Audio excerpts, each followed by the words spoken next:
welcome to the Jeff Canada Show. But if you're going to get your feelings hurt, you might need to turn this shit off.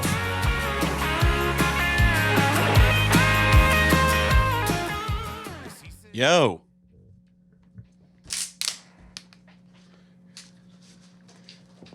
Yo, what's up? What is up, my buddy? What's going on? Can I move this around, or do I have to? Fucking Philip Smith in the house today. What up? What's up? Look at that hair. Yeah, it's Look getting at that bigger, hair, guys. It's crazy. I'm trying not to be, mistaken for Bob Ross anymore. I've been told that so many times. Yeah, you got that vibe Maybe that's it. for sure. You know, and everybody's like, "No, that's a cool thing." I'm like, "I know that. I know who Bob Ross is. Let's get out of here." Think man. Bob Ross smoked weed? I think he probably had his own brand. You think so? Yes. You don't want to get too close to it. Just Okay. so yeah, man. I wanted to get you on here. I wanted to so you and I have had hundreds of hours of conversation. We have. that we've never taped at all. Yeah, that would have been priceless, man. Dude, Yeah. up through the mountains of Colorado, just fucking being stupid and doing drugs and Yes. They were legal drugs. Okay, Mom. All right. I don't think your mom's gonna watch. I don't this. either. If she is, I'll run off in the first fucking 5 seconds. So I'm just gonna, hey mom, listen, fuck, Let's fuck, go fuck, pray. shit, fuck, ass, hole, fuck, damn, ass, balls. There you go. You think that worked? Mission accomplished. All right. So guess what? I had Jerry Wayne Longmire in here, and he was also raised Pentecostal. Oh, really? Yeah, so we had. Oh, that would be an interesting. Well, we didn't really go off in that too much, but he definitely, talked about some of the stuff the same as with you. So he feels like he escaped it Yeah, for sure. and He's where we are. traumatized about things. And Yeah, he's where we are right now, where it's like, I mean, I wouldn't say that I'm a hardcore atheist. I just don't know. yeah, that's it. That's where I'm at. I don't know. I think that's not only a safe answer, I think it's the most accurate answer when I really dig down deep and think about it. And all my experiences is that I don't know anything. Yeah. I know, Wait, say that again? I don't know anything. Jerry Wayne and I had a long talk about those 3 words. I don't know. I don't know. Yeah. There's some article I just read about it, how impressive I don't know, being able to say I don't know I don't is. fucking know. And really, it's easy for me to say it because Yeah. there's. Because I don't But- fucking know. But it's a thing, like, when you think about the whole idea of, I think people, especially in today's society, they kind of want to impress people with their knowledge and everything that they think that they know. Knowledge. And I'm like, okay, cool. Knowledge. Well, Knowledge. I don't even think is a good word anymore. knowledge. Why? Because, I mean, I have knowledge of a lot of shit, but I really don't know anything about that shit. I just have a little bit of knowledge about it. Yeah. And that's the problem. The problem is right now is everybody can just have a little bit of knowledge about something and they're a fucking expert. Well, you can extrapolate. You know? You can See, like the word extrapolate. you know? can logically think about things, and I do this, and I know that I probably sound like an idiot a lot of times when I'm thinking. I'm like, well, if this is this, then maybe it could possibly be something like this. And then somebody that does know, or they're an expert in the field, they'll be like, "You're an idiot." Yeah. But anyway, I'm still not owning it. I'm just saying, who knows? Yeah. Who knows? I've grown up a lot over the last year because now I'll be in a room and I'll be hearing someone talk about sound or talk about music or talk about guitars or talk about microphones or whatever, and I just I'd be like, nah. You would jump in the fray, right? Yeah. And now I just sit there and be like, man, it's nice just being blissfully ignorant. Yeah, that's the way I want to be most of the time. Just ignorance is bliss, and it's like, I don't want to be an idiot. I don't want to be, but staying out of the fray. Like I'm 50, almost 2 now, right? 52 years yeah, old. almost, not quite. But like I would, a few years ago, this was like in times where I wasn't feeling all that great, post-divorce, all these kinds of things. And it was like, what can I do? Like, I think this year, I'm going to get rid of as much stress as I can. Like every little thing that's a stressor in my life, I'm going to get rid of it. And sometimes it's claiming to know stuff that you don't really know, or just whatever, Yeah. Also, that edible's kicking in, I think. But anyway, So Philip does not do drugs. Oh, you don't work anymore. So I don't work anymore. Philip totally just ate an edible, and I did too. But I ate mine. Wait, what time did you have yours? A little while ago. Yeah, I just had mine just. My now. power went out at my house. It's been out for like 3 hours. So what else was I going to do? But the difference is Philip ate like 10 milligrams. 15, I'm a lightweight. 15 I'm milligrams. still a lightweight. I ate like 75 milligrams. The Jeff Canada dose.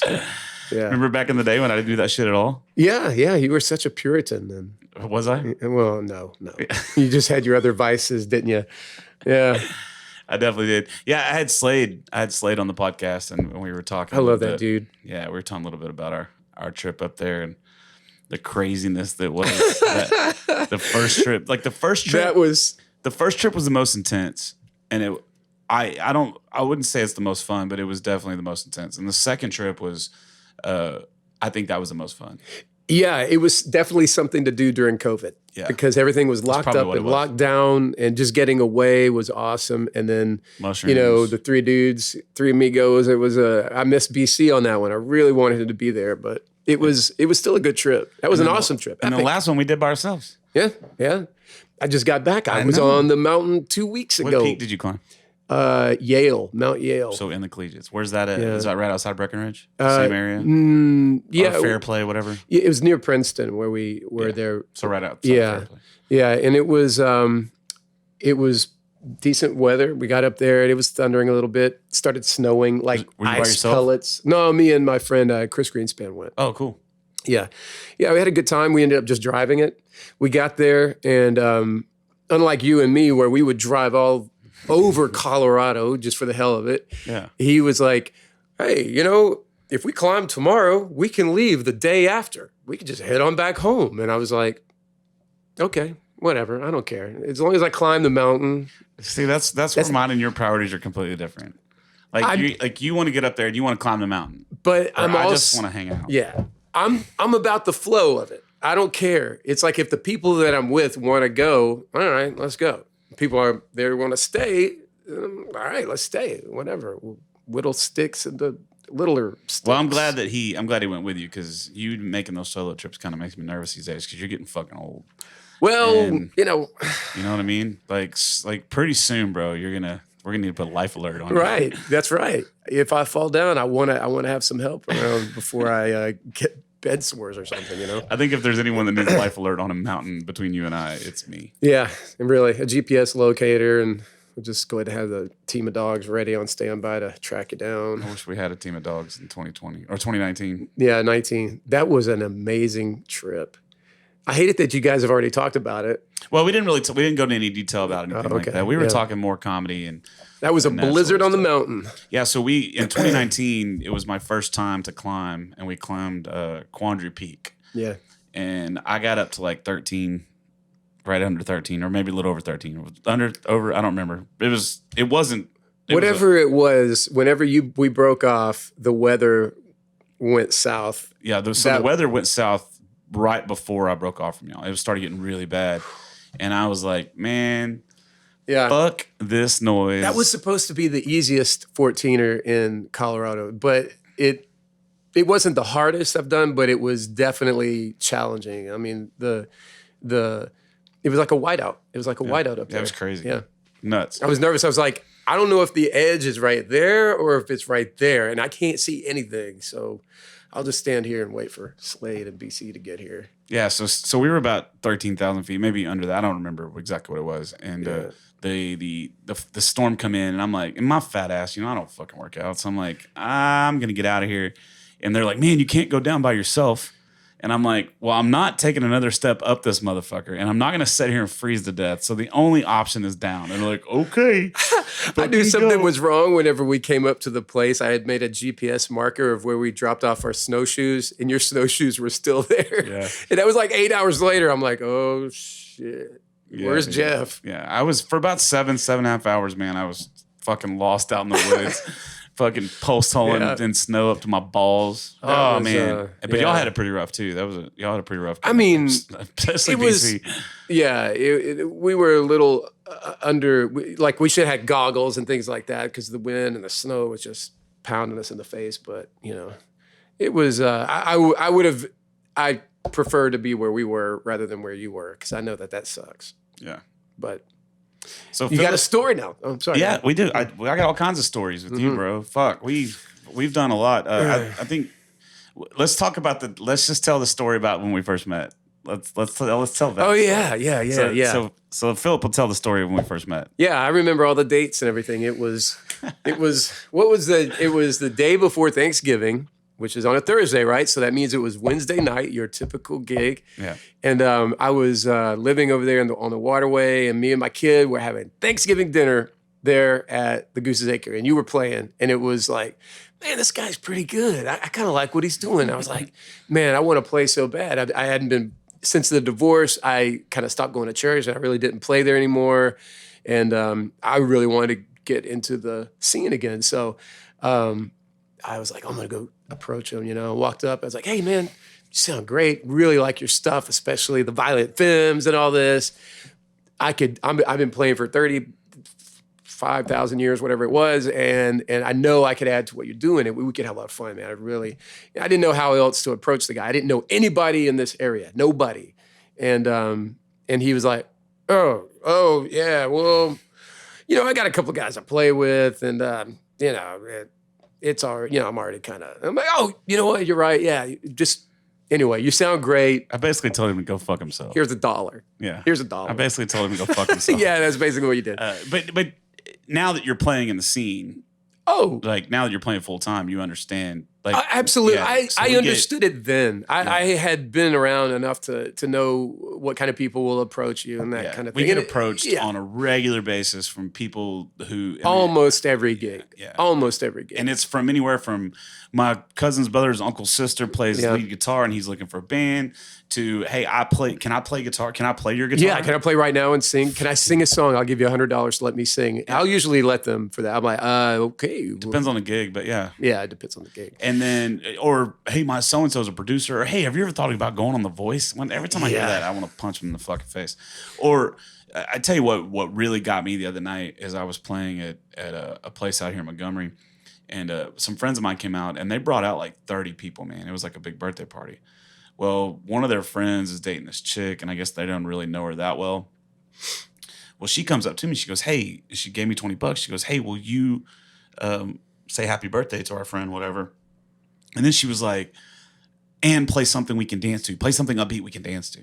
And here I am setting, but the problem is she got up on the stage and she walked over to me. She stepped on something on my pedal board. Oh. So everything stopped working. And you know me, when shit's not working, that's the one thing that stresses me the fuck out. Yeah, yeah. And then she's like, man, I gave you money. Are you going to do are you going to do it? And I'm like, oh, she's pressuring you. And I'm like, lady, I'm trying to fix my guitar that you fucking broke. Like, and she got, I didn't mean to. And then she fucking, and like half the party left because but luckily the friends of mine were like, whatever. Yeah. But man, like, dude, if y'all are listening to this, man, have some fucking tact when you're out in public and you're talking to bands. I mean, we definitely want to talk to you.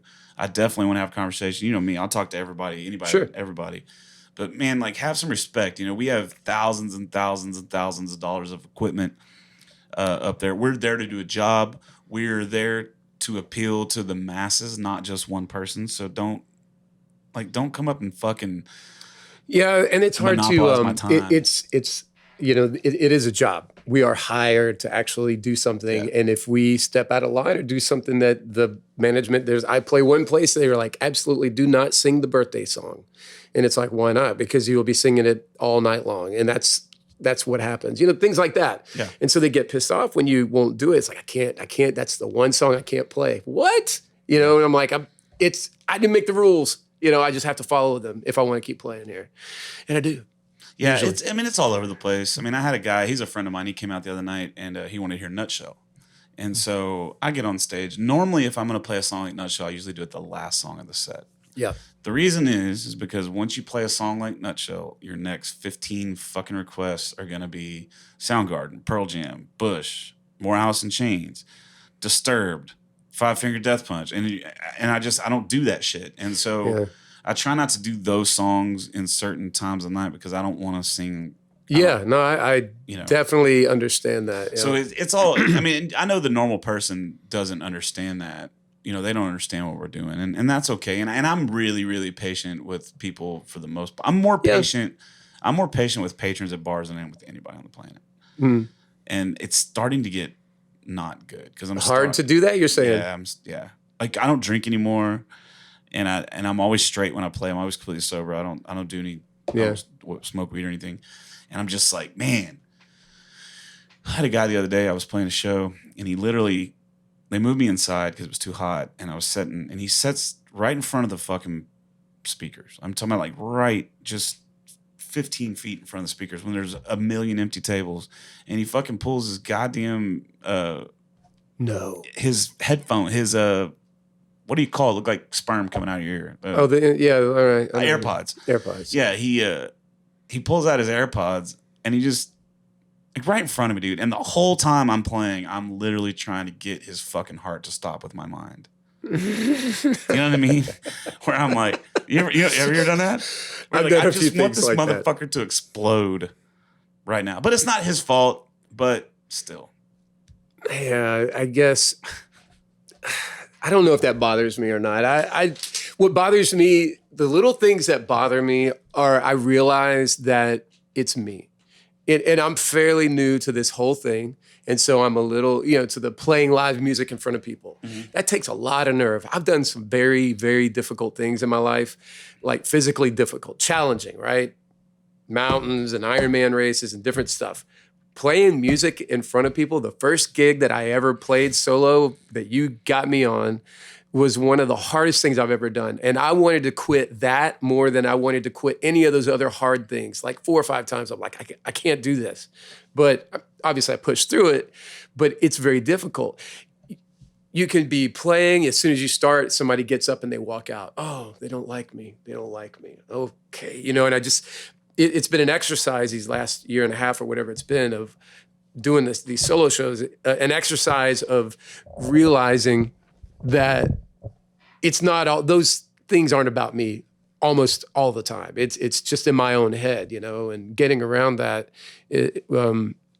I'm getting much better at it, and I just have a good time with whoever's there. And it's but it's been some work to get through that. I don't know if did that ever bother you when you were first starting out? Man, I had been on stage some way, shape, or form for so long that I don't really, I did theater in high school, and I played the lead on one musical, and I got the role like 2 weeks before the show went up. Okay. And had to learn 3 hours of music, 3 hours of everything, 3 hours of choreography, 3 hours of fucking lines. You were dancing? It wasn't really dancing, just more like... You were dancing? No, I didn't dance. I don't think I danced. Okay. I don't remember. It was a long time ago. Okay. But I've been on stage like that before. And I think once you do something like that, like there's a huge difference between having a guitar to hide behind and being on stage in a play. Oh, yeah. You know what I mean? Yeah. And so I've never really had that stage fright problem, but I get it. I understand it. Mm-hmm. I don't know if it was I always had the bass to hide behind. So I can be in front of thousands of people. It didn't matter. It didn't bother me at all if I'm on the bass. And I know the songs. I know what I'm doing. But being the front guy, the guy that's people are all focused on, that's what unnerves me. And then again, it would just be like hyper, aware of every little thing that everybody's doing. And I'm wrong for that. I mean, it's something I've worked through, but, because people got to get up and go to the bathroom. And they'll come back and they'll be like, sound great. I'm like, oh, I thought you hated me. Okay, great. Awesome. But that's another difference between you and I. Like, you're a tad bit introverted. Am I? And yeah. I mean, I think you've definitely opened up more now than when I first met you, for sure. But yeah, I think you're a tad bit introverted. And maybe I'm just basing that on how much of an extrovert I am. Well, yeah, right. Okay, so there you go. There's that. So, I guess it's a... Yeah, well, my life really changed before I met you, like right before I met you. So I used to be all outgoing, always hanging out with friends and doing all the things, and I was all in church and all that kind of stuff. So we had all those people that we would hang out and do things with all the time. I don't think I was introverted. Part of the job that I used to have, I think would maybe it was more or less, by myself a lot, or with customers, whatever. But I don't know. I always felt like, when I would go to a party, I was kind of like the life of the party or making the jokes and cracking, whatever, very PG. But then when, the shit hit the fan in my marriage and all that kind of stuff, then everything changed. And for 2 years before I met you, I was, maybe a year. I didn't do anything. I played music, but I didn't play with anybody. I didn't play any bands or anything like that. And man, really, I think that when you get in your head for a long time like that, and you just kind of have conversations with yourself, you learn how to, I don't know, maybe that's what happened. I became more introverted during that time. I moved to an area, I used to live in, Atascocita, which is 30 miles from here. Yeah. So when I moved over here, I left everything. I knew the people from work, but I never worked with them. I saw them in the morning, see you later, and I went out, for the day. So it was, I felt particularly isolated during that time, which is why it hurt me so bad when you blew me off when I wanted to play with, your band.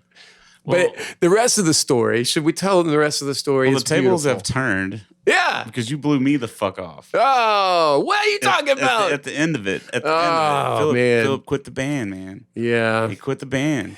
Yeah, it was, that was hard to do, because we'd been playing together for so long in different formats and all that. But yeah, I just, a lot of good things have happened, since, I retired. Got this great girl that I love to death. I've been with her for 2.5 years, and all those things to go. Oh, and then the solo thing is really taken off, and I'm really enjoying it. I am having more fun, and I'm happier probably than I've ever been in my whole life. Cool. And I'm almost 52. Yeah. So. Well, that's good. I mean, and I knew that. I knew it was coming, and that's why I pushed so hard for you to do it. I'm like, dude, it's the first time I saw you play guitar, not bass. First time I saw you play bass, I was like, what the fuck? You wanted me in your band. You said, hey, man, you want to join my band? Yeah. I accidentally stumbled across him. He was playing with a buddy of mine, and I was just like, dude, you're fucking badass. And I was like, don't you remember me? And he's like, what do you mean? I was like, I came up here a year ago. No. And you were like, oh, man, you know how it is? And he said everything that he just said. Do you know how many fucking times I get that question? Yeah. Don't you remember me? I'm like, oh, yeah. No. Yeah. I mean, I don't get that very often. Meet thousands of people, dude. Yeah. Like, I'm constantly talking to people, and I don't know. I'm pretty good with faces, kind of. Yeah. I was a lot better with faces before I started smoking weed. Yeah. I remember faces, I guess, but I don't remember names. Yeah. It's terrible. What's your name? Mine? Yeah. Phil. Ip. Depends when you catch me. Phil. But yeah, that's all of those things though have been kind of have evolved since I met you, right? Just maybe I was more of an introvert, and then going in playing that first gig, it was stage fright, not really knowing the material. It was like a cram to get it ready for that fateful night. But I thought you did fine. I mean, well, I was beating myself up for weeks. But that's what I was going to say. The first time I saw you play guitar and sing, I was like, this guy's got it. Like, he's got it. And I can say that because I've been working with a lot of musicians in that industry, that cover side of the industry, especially on acoustic. And I'm just telling you, as soon as I did, I'm like, dude, this guy's already better than 90% of people in this town. And he's going to be able, and he doubted me, you doubted me. And now look at you. And now you're getting booked up and like crazy, I'm really enjoying it. Parties. I put the work in though. You did. I really, really, really did. But you know who gets good? Who gets good are guys like us that we don't think we're good enough. That's who gets good. The guys that are constantly looking up at that next rung on that ladder. The challenge. Goal, we're the ones who get good. The ones that are, already up on their high horse or pedestal or whatever you want to call it. I mean, there's nowhere for them to go because they think they're already there. Yeah, that's what ego will do for you, I guess. But, I try not to think like, where do I want to go? Because I'm going to be pushing up daisies before very long, and it won't really matter, I Dude, guess. we might all be pushing them days Yeah, before. you know, and it's like, do I want? Obviously I've missed any kind of boat of becoming like, oh, you just go with a voice or be a rock star or whatever. I never have cared about any of that stuff. So I really just do it for the joy of it. And even like I said, when I wasn't playing with anybody, I never stopped playing. I was always playing music, always, daily, for hours. And that's the reason that I do it. Now I just finally, with you pushing me to do it, learned actual songs that I could sing and then actually be entertaining at a party or be entertaining at for a gig.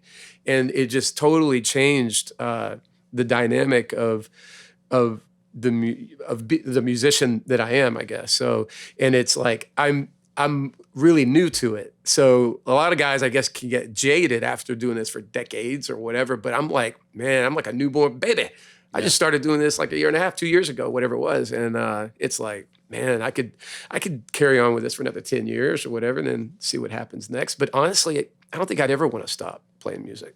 Yeah, I'll definitely. Or playing in front of people. I mean, I guess eventually it'll be yeah, that's my thing is I have to do it. Yeah. It's I definitely don't know understand if I it. have to do it on the level I'm doing it on, but I have to do it. I have to play in front of people. I have to play music. I have to write. Mhm. It's who I am to my fucking core. Yeah, the writing is really awesome to me. I don't do that at all. I mean, it's a bit of a mystery. I think maybe I could do it, but that's something I really admire about you, that you have jumped into that next. I mean, I know you used to write before, but now you've obviously taken it more seriously and big you are time. on a much different level. And that's like, wow, that's pretty amazing, man. Especially where, when we started, getting going on, to Seabrook and, getting hammered and just playing for whatever, and now Well, I had no desire to do this either. Like I had no desire to chase this crazy fucking dream, dude. Like what did it? I mean, multiple things did it. My mom dying, Yeah. The divorce. It's probably my mom dying was the catalyst for sure. Yeah, I remember because I that, wrote Needle and Thread for her, and then something happened, and next thing you know, I have all these fucking songs, and then people are taking me seriously as a songwriter even before the record was out, and then I'm opening up for people, and it kind of snowballed there in 2020. Yeah. 2019, 2020, and then I was like, I'm gonna put this we've had this conversation. I'm gonna put this record out for I'm doing this for my friends. Yeah. And we're gonna put this album out, and we're gonna have one. Remember that? I was like, we're gonna have one big fucking party. Yeah. And we booked it, and we sold it out, and we had one big fucking party. But man, it's just since then, it's just been gig after gig and offer after offer, and I just write a lot, and then I get offered to co-write a lot, and it's just been a crazy kind of. I mean, definitely not a famous whirlwind at all, but for me, like leaps and bounds, more than what it was in 2018. Yeah, it's just the next phase of your evolution. Yeah. Yeah. Yeah, but I mean, you got these guys like this Oliver Anthony guy. Oh my God. Just fucking blows Whoa. up, dude. Man. And it's awesome. I know he's catching a lot of shit on Twitter about it. Well- And this is kind of why I'm just fucking done with society. Because, the left is coming after him because he talked about obese people eating fudge rounds. And he's talking Yeah, they're going to shit try to about- cancel him before he even gets started. Yeah. But you know what? It I ain't think gonna he's work. got too many people behind him, and the passion, man. I love the passion and the too. way the fact that he's a people are calling him a redhead. plant. He's a redhead. People are calling him an industry plant. What's that mean? That this is all planted by some big record label to make this happen. If it is, Yeah. well done. No, I agree. Well who gives a done. fuck? How many plants are out there? Yeah, You know who what I mean? cares? I mean, if it's the music is stirring, the lyrics are gripping. It's just it's good. Yeah, it's a great song. Yeah, I was. All his stuff is. I followed him on TikTok, and he's been doing it for. So I mentioned him to you yesterday. I had seen him like 2 days before, and he was featured on some random. I was scrolling and like listened to it, and I was like, "Who's this guy? Why does he look like me and Jeff? Oh my God, he looks like a perfect mix of me and Jeff." And then he started singing, and it was like, "Whoa!" And so I followed that page, and then I saw him again. I was like, "Oh, that's his name, Oliver." Something. I was like, and I sent it to you, and you're like, "Man, where you been? Introverting." Okay. Probably playing Grand Theft Auto. Playing Grand Theft Auto. Man, I'm so rich on there. God, I'm a badass. We started playing it. Brody and I started playing it here. So Oh. he just beat the story mode, and so him and I just sat in there. Hey, don't do drugs with your kids. Don't. Or play Grand Theft Auto with them either. It's a But horrible addiction. I've been known to eat an edible and then crawl in bed with him and start playing Grand Theft We just Auto. switch back and forth to see who dies. Like, Oh, how many people we can kill before we die. that's so wholesome. Yeah. Hey, dude, what's he going into anyway? I mean, I didn't fuck, even dude. look. My kid, we laugh about it. That game has been around for like 13, 14, 15 years. 2014, I think. Yeah, some ridiculous amount of time. I took my kid to the midnight purchase of that. I didn't care. I just gotten off work. I was tired. He's like, hey, could you take me and my friend to the thing to pick up the game? I'm like, sure. Take him over there. And it was like, there was a line down the street. I'm like, fuck, we're not doing this. And I drove home and they were so pissed off. And then his mom ended up taking like the next morning. But yeah, I'm like, Grand Theft Auto, that's crazy because you were this tall, you know? And I just didn't, I was a bad parent. What I like to do, I like to drive on 99 and then just pin up all this fucking aggression. And then when I get home, turn it on and just, what I literally do, I will get on a bridge and I will just blow left lane drivers up. I'm not even fucking kidding, dude. I will just, Perfect. I will just sit up there and I will just fucking take out left lane drivers. You don't look like you're passing, sir. Bam. Yeah, What do you dude. hit him with? Because I don't know what it is. It's just like, it gives me this, it just gives me this. It's something you can do in this make-believe world that you can't do in the real world, unfortunately. yeah. You can't execute justice. Yeah. So, yeah, that's one thing that this game has given us. Thanks, Rockstar. Yeah. Thanks, Rockstar. Appreciate it. I started playing the Red Dead 2 and I didn't like it. It's too slow. I started playing it too, man. And you know, it's like you got to go skin the bear and sell the pelt. And I want to blow shit up. You know? that's the I same. really want to fly. I blow want to shit fly up. around. I want to kidnap hookers and I want to fuck them in the back of my car. And then I want to get out and beat the shit out of them and take the money back. But what's crazy is the money they drop on the ground is never, ever equal to the amount of money you pay them. You paid? Really? So I guess their pimp gets What a a pre-cut. rip-off. How is that happening? I don't know. Did you Venmo them the money or I something? don't know how that works. The government's always going to get their cut. Can you imagine if I ever were to get famous on any level and somebody take that little You would be snippet out? so canceled. All I want to do is fucking kill hookers. Listen to this soundbite of the new celebrity Jeff Canada. Canceled. Listen, dude, I'm telling you, this podcast is for me and me alone. It's for me. It's for me to talk to my buddies. It's for me to have conversation with folks. It's for me to vent. It's for me to whatever. It's for me. And if people like it, fucking cool. If they don't, fucking cool. I don't care either way. I'm going to do it regardless. Yeah. And I just want to have fun, man. I want to have fun. And I don't want to think about the words that are coming out of my mouth before they come out of my mouth. That's what I don't want. Okay. Right? You're right. Yeah, this is the perfect setup. We're in your house. But I'm talking about in general, in the world. Oh, in the world. Like yeah, if I want to say retarded, I should be able to say retarded. Yeah. But You know, you should. when we were kids, we called each other that all the time. And it wasn't, Yeah. it was, yeah. it wasn't a literal thing. It was just you're acting a certain way. And we didn't have the vocabulary, I guess, and I enjoyed saying those things. I kind of like the word fucktard, which was I say fucktard one of your all the time. favorites. And yeah, but Is that okay? Can I say fucktard? Or is that? I don't think it's ever been canceled. I don't know. I mean, Slade. But and I don't too. care either, you Oh. know, really. And that's the great thing about I'm retired, you know, I'm like, well, what if I said or did something where they're like, cancel that guy, you know, the pitchforks and the fire torches and all that. Yeah. But I'm like, I really don't think, you know, besides being socially ostracized that I would care. Yeah, I don't care either way. And I'm so grateful for that because so many kids and young people, God, the shit that in the life that they're about to have to go through, it's just, I don't envy them. I really don't. I don't think it's going to be bad. I think it's going to be good. I think what's about to happen is the whole fucking world's about to blow up. Let it embellish on that. What do you mean? I think that we are in a bubble right now that is absolutely insane, and the people that that say they're Republican and the people that say they're Democrat do not realize the damage that those two parties have done to our economy. And I think that under both of there's fuckery going on between the, you know, the big money going to businesses and corporations, all the money they give away to that, and the big government contracts with military spending, and also all the fucking crazy people just getting money that aren't working for it. We've basically turned this country into I'm going to take your fucking money away from you and I'm going to give it to somebody else who didn't earn it. Mm-hmm. That's where we're at right now. We stopped making shit.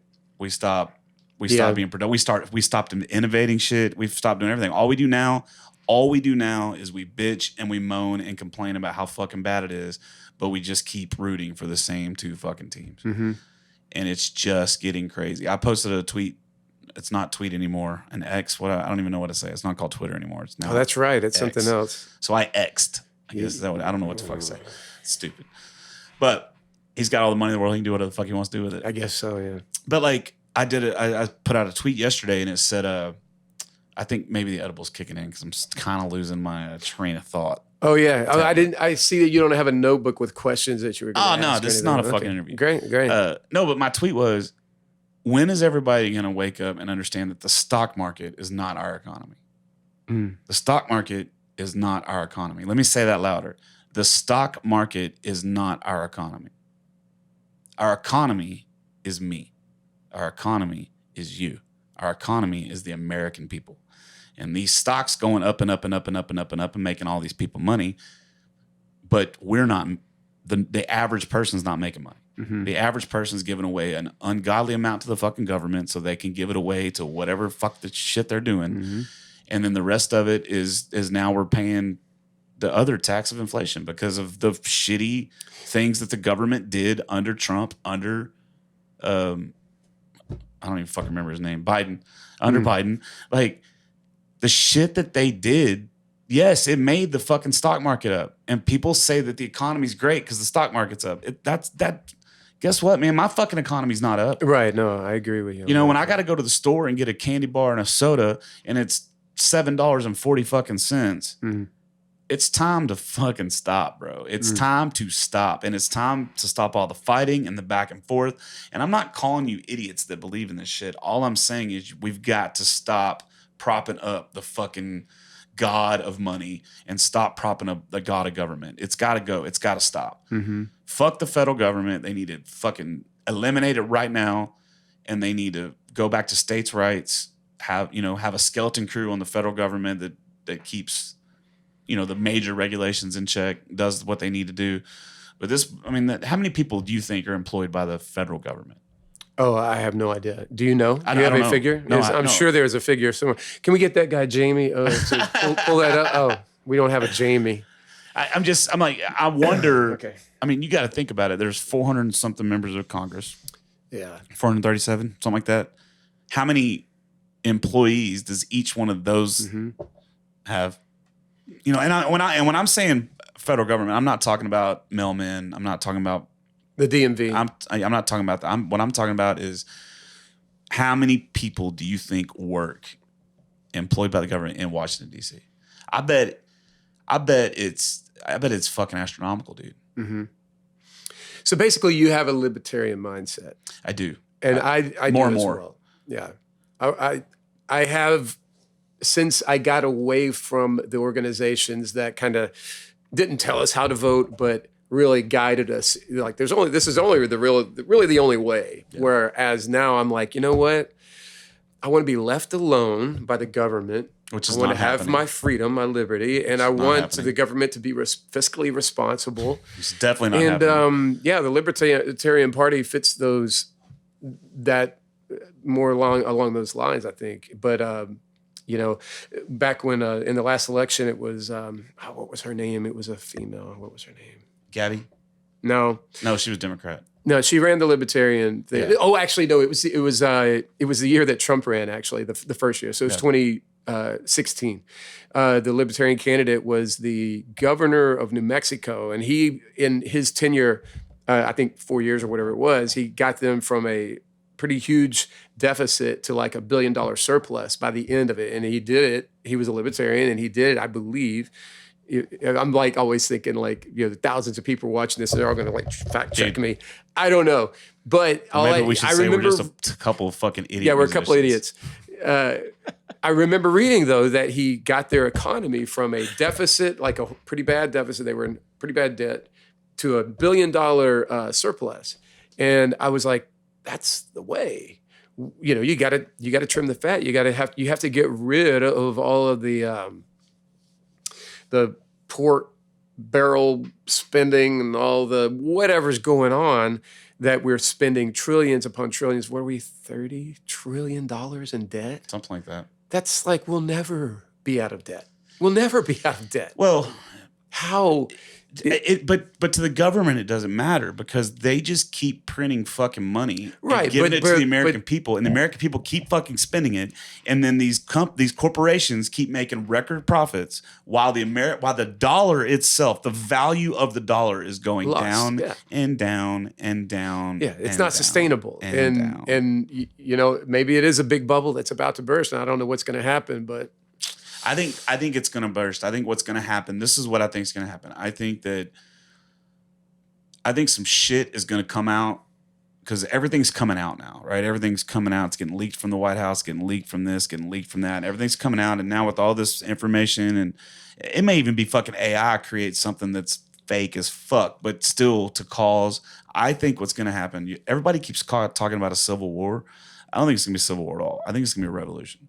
I think what's happening is the middle 80% of this country, and I'm pulling these numbers out of my fucking ass, but I think the middle 80%, the folks that lean left, folks that lean right, I think they're getting fucking fed up. And the reason I can say this is because I truly believe that the middle 80% give no fucks about transgender shit or any of those things, right? I'm Yeah. not saying they don't support it. I'm not saying they don't think it's okay. I'm saying they don't fucking care. yeah. They don't care. And it's being forced down our fucking throats. That's first.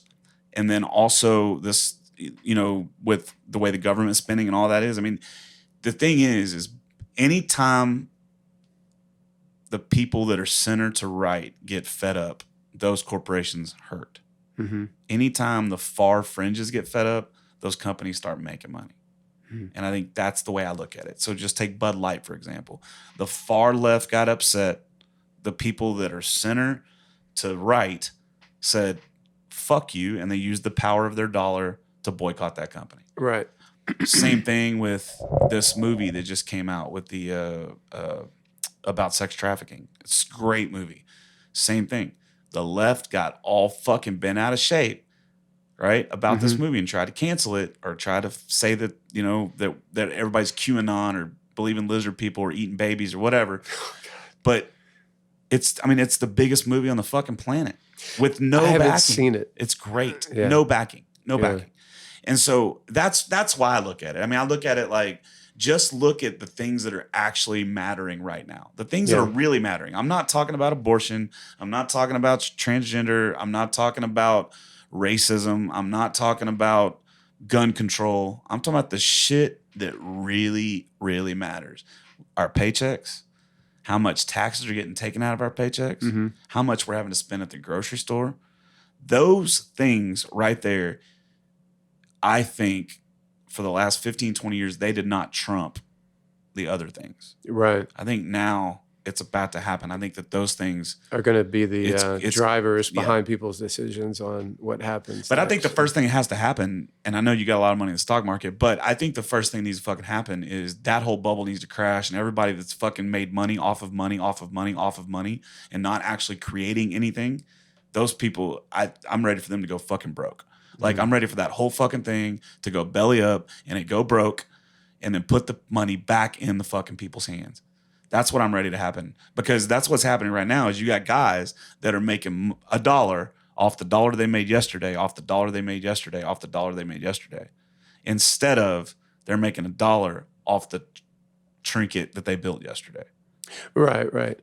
And so you got money making money on top of money, and it's all fucking false, and it's all propped up on bullshit. And it's all fucking false, and it's all propped up on air. It doesn't exist. Why does it have to happen now that I've retired? Why can't it happen 10 years, 20, 30 years from now? Well, I want to be retired. Hey, I don't want to go back to work. I think a lot of my fans and a lot of my friends are going to disagree with me, and that's fine. I mean, I'm not mad at anybody about it. I'm not mad that you have money to stop. What I'm saying is it's not real. Well, that's the thing. I don't really know a lot about, I don't know the economy, what makes the economy work, and all these kinds of different things. So I usually don't weigh in too heavily about stuff like that. But I don't know if that's the answer or not. I mean, hell, I tried to have a lease house, just one lease house, and I was trying to, maybe I could do this in retirement, It was such a pain in the ass. I realized, no, I don't want to do that. So I got rid of it. However, I still get these kind of, these Facebook things that always come through, and somebody will say something like, hey, learn how to, get investment properties. And the comments section, man, you talk about like Twitter. It's like a Twitter war in there. They're just bashing anybody that's a landlord, and they treat them all as if they are the problem. You are the problem. Being a landlord, not allowing people to live in your house for free is essentially what they're saying. Yeah. Or just buying up the property and therefore it, that somehow that's what brings up the price of all of our homes at this point. I don't know if any of that is true or not. I just don't know. So I don't ever make a strong argument except to say, all I know, I had one house. I didn't get that house gifted to me. I bought that house on my hard-earned dollar that and then I worked this, did what I needed to do, turned it into an investment property. And what I noticed was everybody had their hand in it. Everybody. Yeah. The government takes more taxes. The interest rates are higher, all these different kinds of things. Besides that, then you get some tenants in there that, even though they were vetted and all this, it was like, they kept bailing on me and all this kinds of thing. It was just a huge pain in the ass. And they don't care because they didn't work their ass off for the house. Invest in it in any way. Yeah. So I just sold it. I sold it at the top of the market. So I got kind of lucky in that, and that was cool.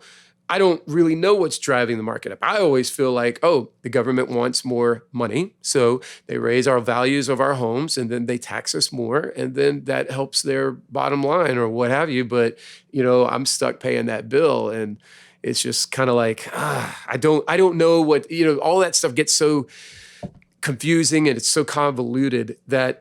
Again, I go back to that. You know what? I just don't want to be stressed. I don't want to be stressed with all this bullshit that is going on, from every direction. I like going out and playing some music. It blows my mind that people want to give me money on top of the money that I'm being paid, and it's like, great, this is awesome. This is where I am fulfilled.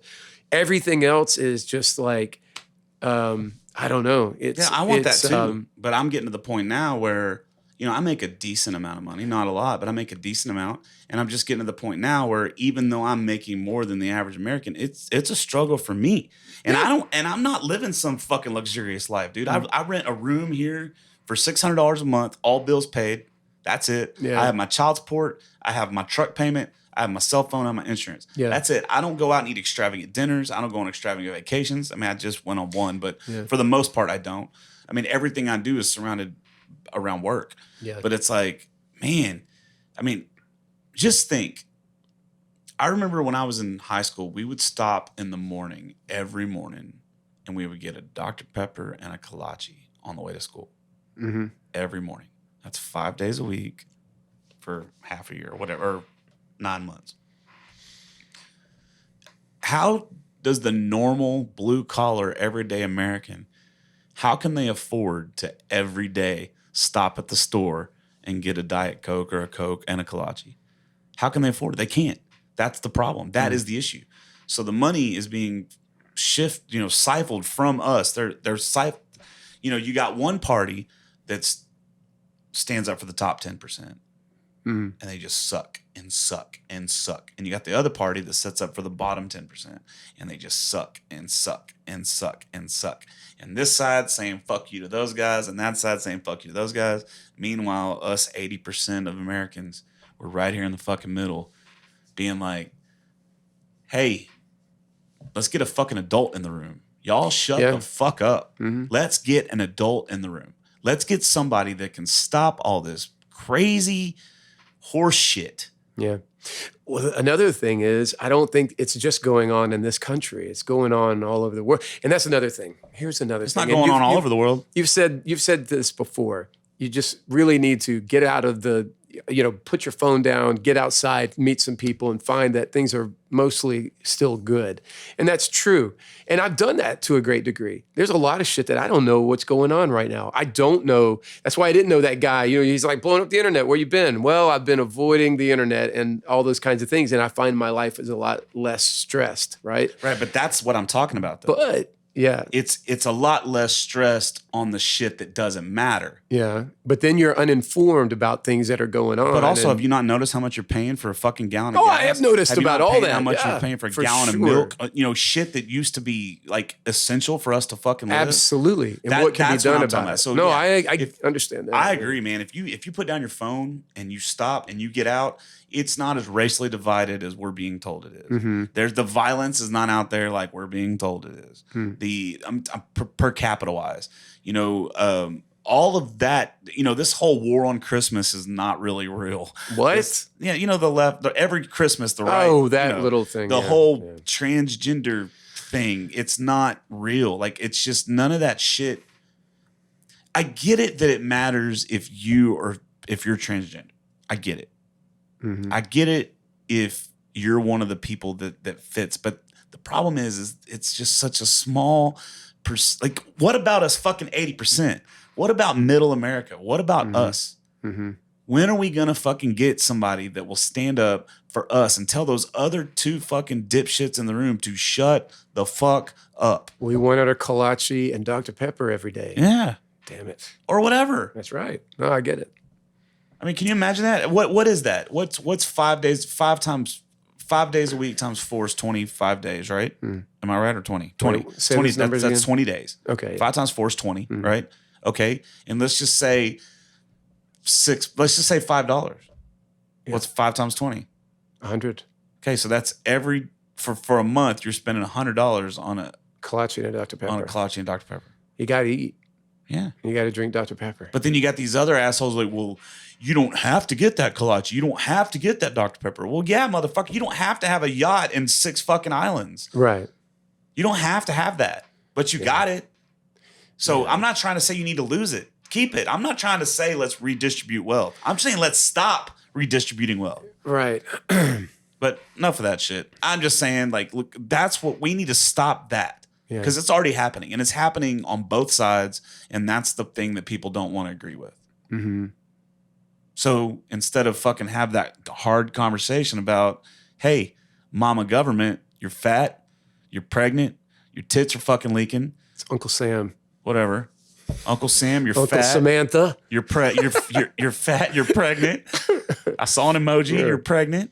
Like, we got to stop doing this, man. Something's got to happen. But nothing about this fat fuck's going to do about it except for bitch about it. And I'm going to stop. And I need to stop listening to podcasts. That's going to be my number one thing. Really? I'm going to stop. Who do you listen to? I listen to Mark Maron. I listen to Rogan. I listen to Bill Maher. I listen to some Texas country podcasts. Gotta Love Texas Music. It's a great podcast.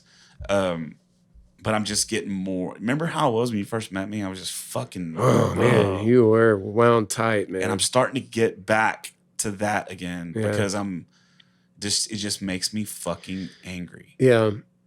Angry. Not like start a revolution angry, but just like, I want to can someone start a revolution? Right. Well, before that happens, I would like to pull my money out of the stock market. I want to get some land. But I want to get, how many acres you have to have a few cows and chickens county. and whatever. I want to do all those things and become self-sufficient and maybe, But that's the problem. The way we're currently structured, you do all that, you still don't fucking own it. Oh, I know that. Believe me, this is a realization that I'm only recently having. I owned a home before when I was married, but I never really, all I did was go and work. That's all I really did. I didn't pay attention to anything. Yeah. I really went with the flow of things. Don't do that, kids. Pay attention where you're going. But now that I own my own home and this and that, it's mine only. And I see you know, my house note, it's a locked in percentage, but yet I see it go up every year. And why is it this time? Insurance. Okay, why is it this year? Well, the value of your house has gone up. What did it go up? 50%. Since I bought it 5 years ago, it's gone up in value, like 50%. So again, you know, now my note is higher and all these I'm like, this is perpetual. Like, okay. And I started looking at the paperwork. I'm like, what this means is once I pay this home off and it's mine, I still have to pay $1,000 a month just to keep it. And if I ever decide to stop paying that $1,000 a month, You lose it. you lose it. Yeah. Insurance and taxes. And it's like, wow, man, that's pretty heavy. You never, and then now I guess it's like these things read our minds. Now I'm seeing more things like, do you see this? You are only a tenant. Even if you own your home, you are only a tenant. If you read the document, blah, blah, blah. Right. But what does the government push on us? The government push on us the American dream to buy your home, Right. buy a house, Don't fucking rent. You're throwing money away. Buy a fucking house. Go to college. Yeah. Here, we're going to fucking loan you $200,000 to go to college. You better go. You better fucking go. Yeah. And you know what? You also better buy a fucking house. You better buy a house. And we hear this over and over. The American dream is to do this. Well, fuck, dude. Like, I'm literally, like, I pay $600 a month rent. Yeah. I don't own it. It makes us prisoners. But, you know, and that's smart in that. I think, you know, if I don't do that, I'm probably just going to get an RV and just drive all over the country and never live in one spot. But I don't really know what the solution is, but just, I don't want to say too much, but just the same way that I used to have a pretty square job and, you know, taxes and all those things were just taken, you know, garnished from taken from my paycheck before I ever even really saw it. Now, being in this field of work, it's like I have more control over certain things. And it's actually, I think, it can be beneficial. Like, you know, there's tax shelters and there's different things that you can do, right? Well, I think that will probably be the mindset that people need to take going forward to avoid some of the more bullshitty Or we could taxes fix the fucking problem. That's right. Like, how about I would love for that to happen. How about instead of having a 50,000 different tax code, how about you can wish in one hand and take a crap in the other one. Which one's going to fill it first? It's kind of like that. I could fix it tomorrow. I'm telling you, Yeah. I could fix that system tomorrow. And this might be the weed talking. It's probably the weed talking. I'm probably full of shit. And some of y'all listeners probably turn it off because you think I'm a fucking liberal. I'm not a fucking liberal. Actually, I'm the opposite of that. You could fix this in one day. You could say, okay, there's no more income tax. There's no more federal holding out of paychecks. No more. Zero. Zilch. It's op. It's done. It's finished. See you later. And then what you start doing is you charge a simple tax on every item purchased. Every item. Milk, cigarettes, coffee, beer, doesn't matter. Whatever that is, it's 10%. A percentage. Right. So if you go in and you buy a bottle of water, it's 10% tax. It'd probably be more like 50% tax, No. if not more. No, because you would immediately eliminate the need for a lot of this bureaucracy. Immediately. And then you'd get those motherfuckers to go out and buy jobs or find jobs. And then you get people to start building manufacturing plants again, and we start building shit again. Mm-hmm. You know? Well, I've always been for that. You know, I hate the fact that we are not self-sufficient as a country anymore. COVID proved that so clearly. You know, when we were relying on other countries for vaccines and for masks and all that other stuff, that is just cars. That's just chilling to me. That we have given up so much of our manufacturing and our ability to be self-sustainable, and that's more than, to me, that is more valuable now, individually speaking, and as a country. You have to be able to provide for yourself. My power went out a little while ago, and it's like, what if it goes out forever? I wish it would. What if it goes out for months? Well, you know, when I did it, I went in and I did things and put things in place where I could take care of myself and not just live in comfort, but survive and, you know, do all right if those things were to happen. And it's like, kind of like from a prepper perspective, but prepper light. Yeah. I'm not crazy with it, but it's kind of fun and just, you know, again, it's not the solution to the overall problem. It's it's a contingency plan. Yeah, I'm if tired of- things, I'm- because things are going to get worse before they get better. I truly believe that. Yeah, and I think it's I coming. truly believe that. But go back to this tax. Okay, people are Yeah. going to say you're a fucking idiot, right? But think about this. Let's say you spend $100. Let's just do $100. You spend $100 at a store. Doesn't matter what you bought, and you pay a 10% tax. Okay, that's $10. Okay, that's $10 for every $100 that's spent anywhere. Anywhere. That means if you're an illegal immigrant, you're paying taxes. It means if you're visiting from another country, you're paying fucking taxes. That means if you're, if you make, gazillion dollars a fucking year, you're paying taxes, and you're going to pay more taxes. Yeah, you're going to pay a lot more taxes than, somebody that makes $10,000 a year, but it's the same percentage. So you can go buy a boat, you can go buy $100,000 boat, and you're going to have to pay $10,000 in taxes. And who would not benefit from that plan? The government.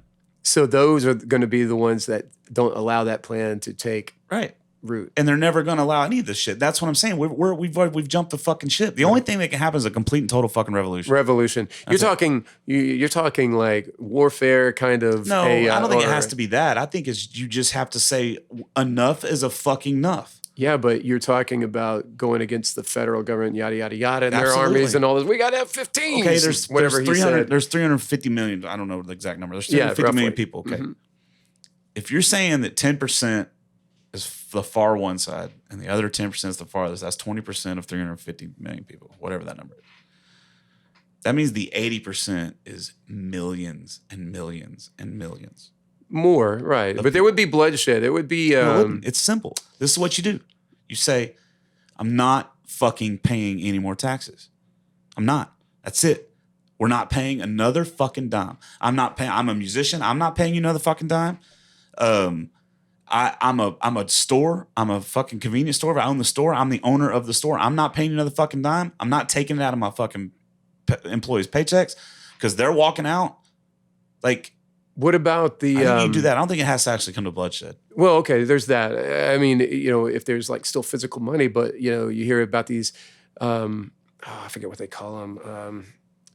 EDC or something like that. Some kind of centralized currency? Yeah, currency. Something about with a digital currency, EDC or something like that.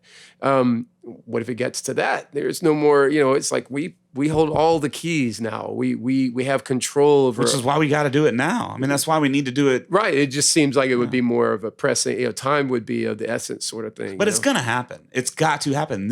What we're doing currently in this country is unsustainable.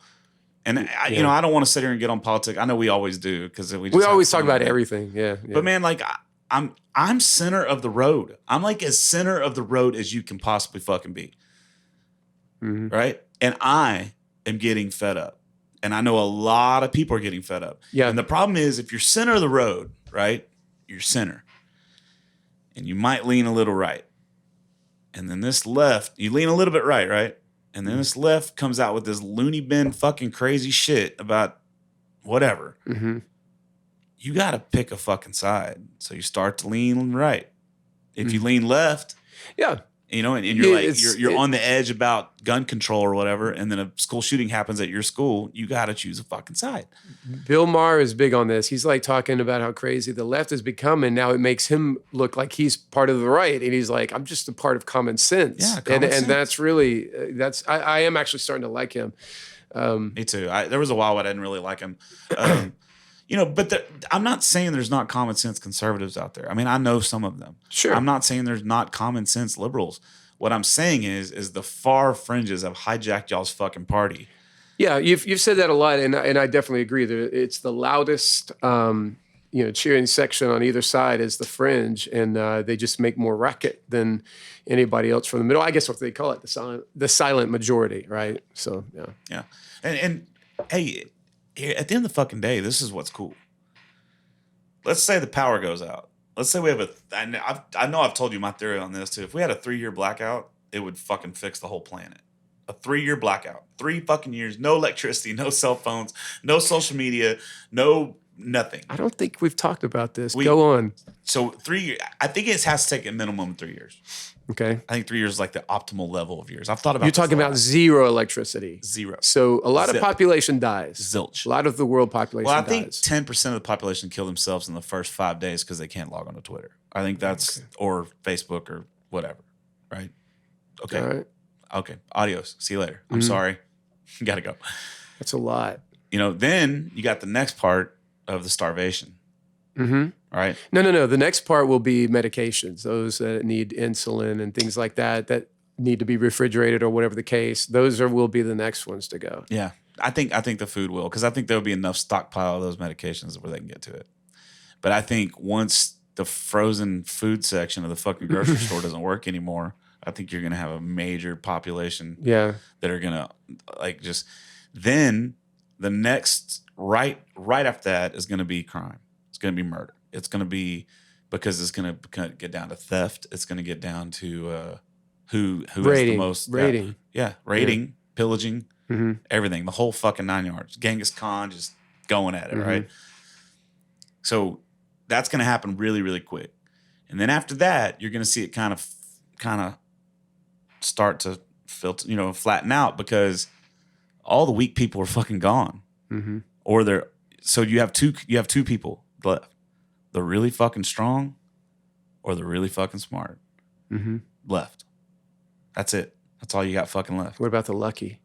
Lucky, they've probably already fucking ran out of luck. Because, okay, Yeah, I guess 3 years can weed out a lot of the lucky, I suppose. Yeah. just think about that, man. Yeah. And that's it. And then, That's the crazy thing. When I do get online and I start scrolling, and once I start scrolling, I hate the way it's designed. Man, you just sit there and scroll for an hour like nothing. Like, oh Yeah, my don't God, do where'd it. that hour go? But anyway, what I see a lot of talking about now is like these guys like Schwab and all these guys that are talking about, or whatever their names are, that these globalists that are talking about, getting the world population down to 500 million. And that's what was on those Georgia Stones or whatever, all these different kinds of things. I would actually probably love that, because they're not going to be without power. Yeah. They're going to have their like doomsday, silos converted to whatever. yeah, I like to get high and think about this kind of shit. Yeah. Like really think about it. I mean, can you imagine that?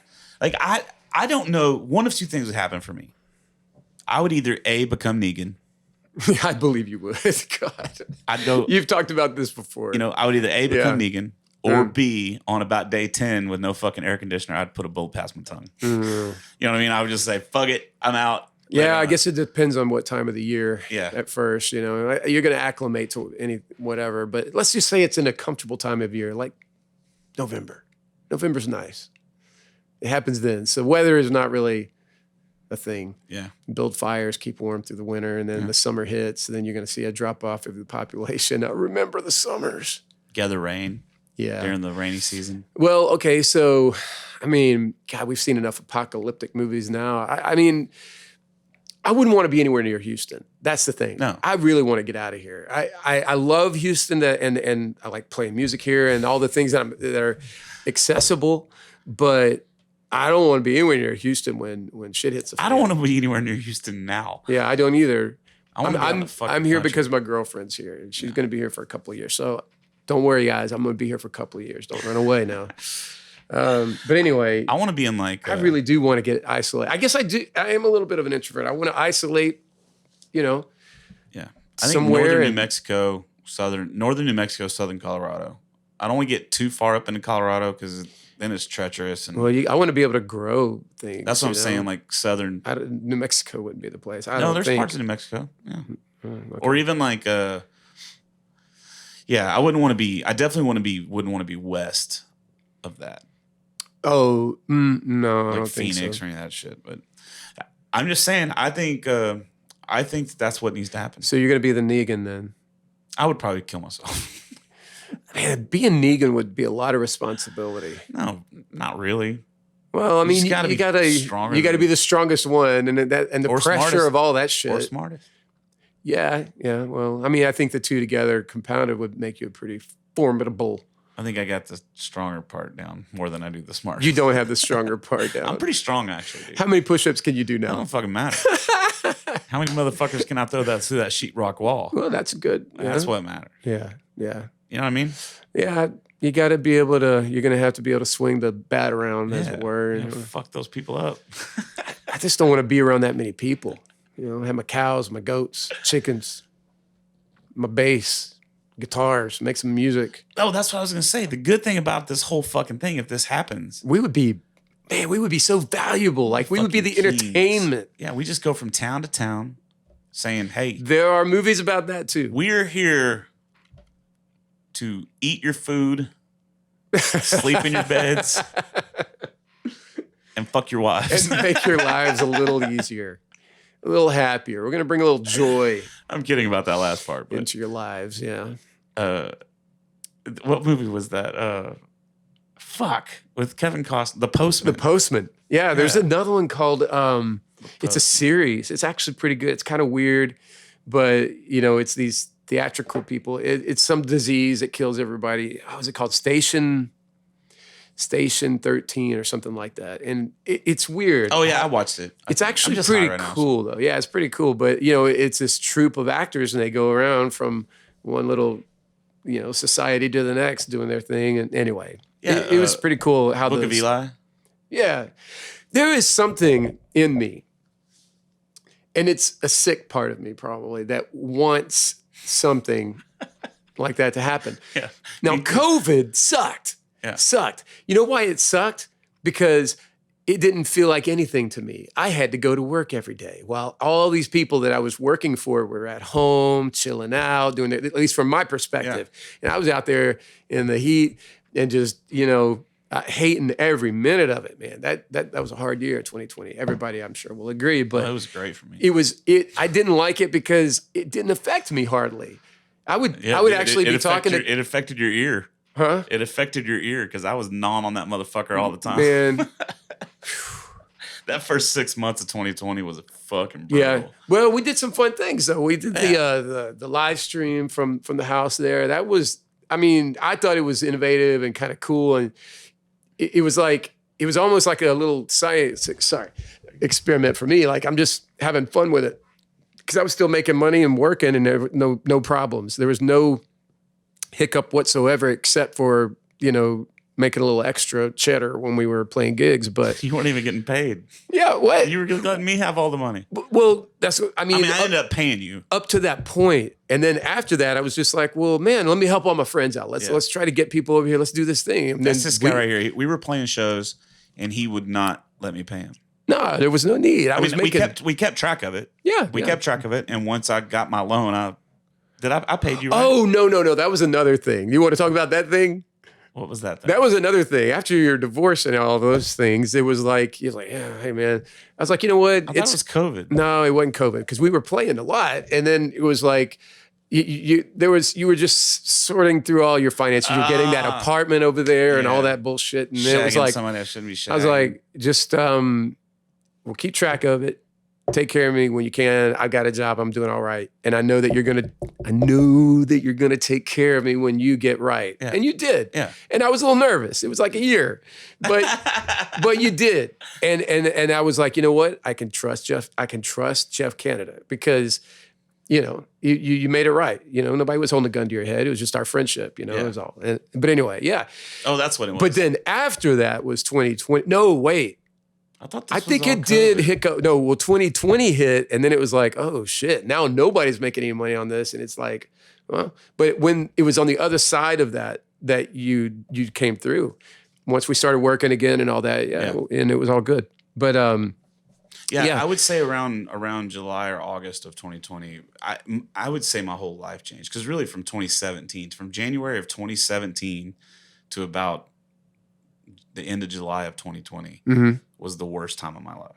yeah, it was pretty heavy, man. 2020 was heavy for me. I don't know how I made it through 2020. Yeah. Dude, you have no fucking idea. My bed was in this room right here. Mm-hmm.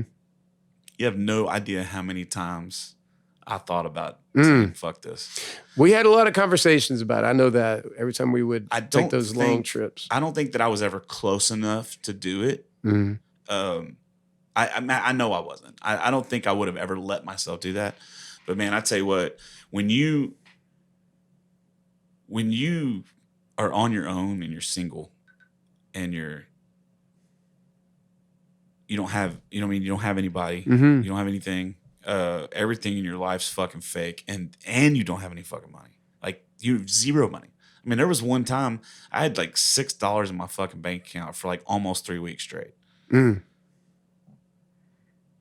Yeah. And so I just, man, it was just a tough time. It was a tough time for everybody. And I actually hoped that we would have come together as a country over that, but it just got even worse. Yeah. You know? Oh yeah, it's definitely worse. But yeah, that was a tough time, man. I mean, it wasn't tough for me personally, except for the isolation and different things. But you know, which we never really isolated. well, you know, see, again, it was like seeing everybody else isolate. You know, one of my other best friends, you know, they didn't leave the house for like a year or whatever it was, and then, I was going to work every day and doing our things, you know, keeping the network up and running and all this, and it was like everyone else went away, but I was still in my life, which I kind of hated. Yeah, I hated every minute of working for that company, so it was just like even worse than 25 years. Almost 26. Yeah. 26 fucking years working for the same company. Hey, Yeah. AT&T, unless you're going to sponsor this fucking podcast, AT&T, I want you to listen. Go fuck yourself. Yeah. Was that? You can't say that. No, I don't care anymore. That's the thing. Really? I let it go. I mostly let it go. How? That's like doing a 26-year fucking stint in Alcatraz. I'm 50 because I'm 51 years old. Doesn't matter. And then getting out and being like, man, I don't even think about Alcatraz anymore. You only got so much life to live, right? And it's like, okay, so when my kid sometimes will check me on this. I'll be complaining about them, like, those assholes, man, I fucking hated them, man. God, they were just this and that and the other. And he's like, but Dad, you're retired. You're retired. I don't really know any other 50-year-olds that are retired. And I'm like, oh, yeah, you're right. And it took me a while. It took me a full year to decompress from the pressure and the stress of that job. You know how stressed I was with that.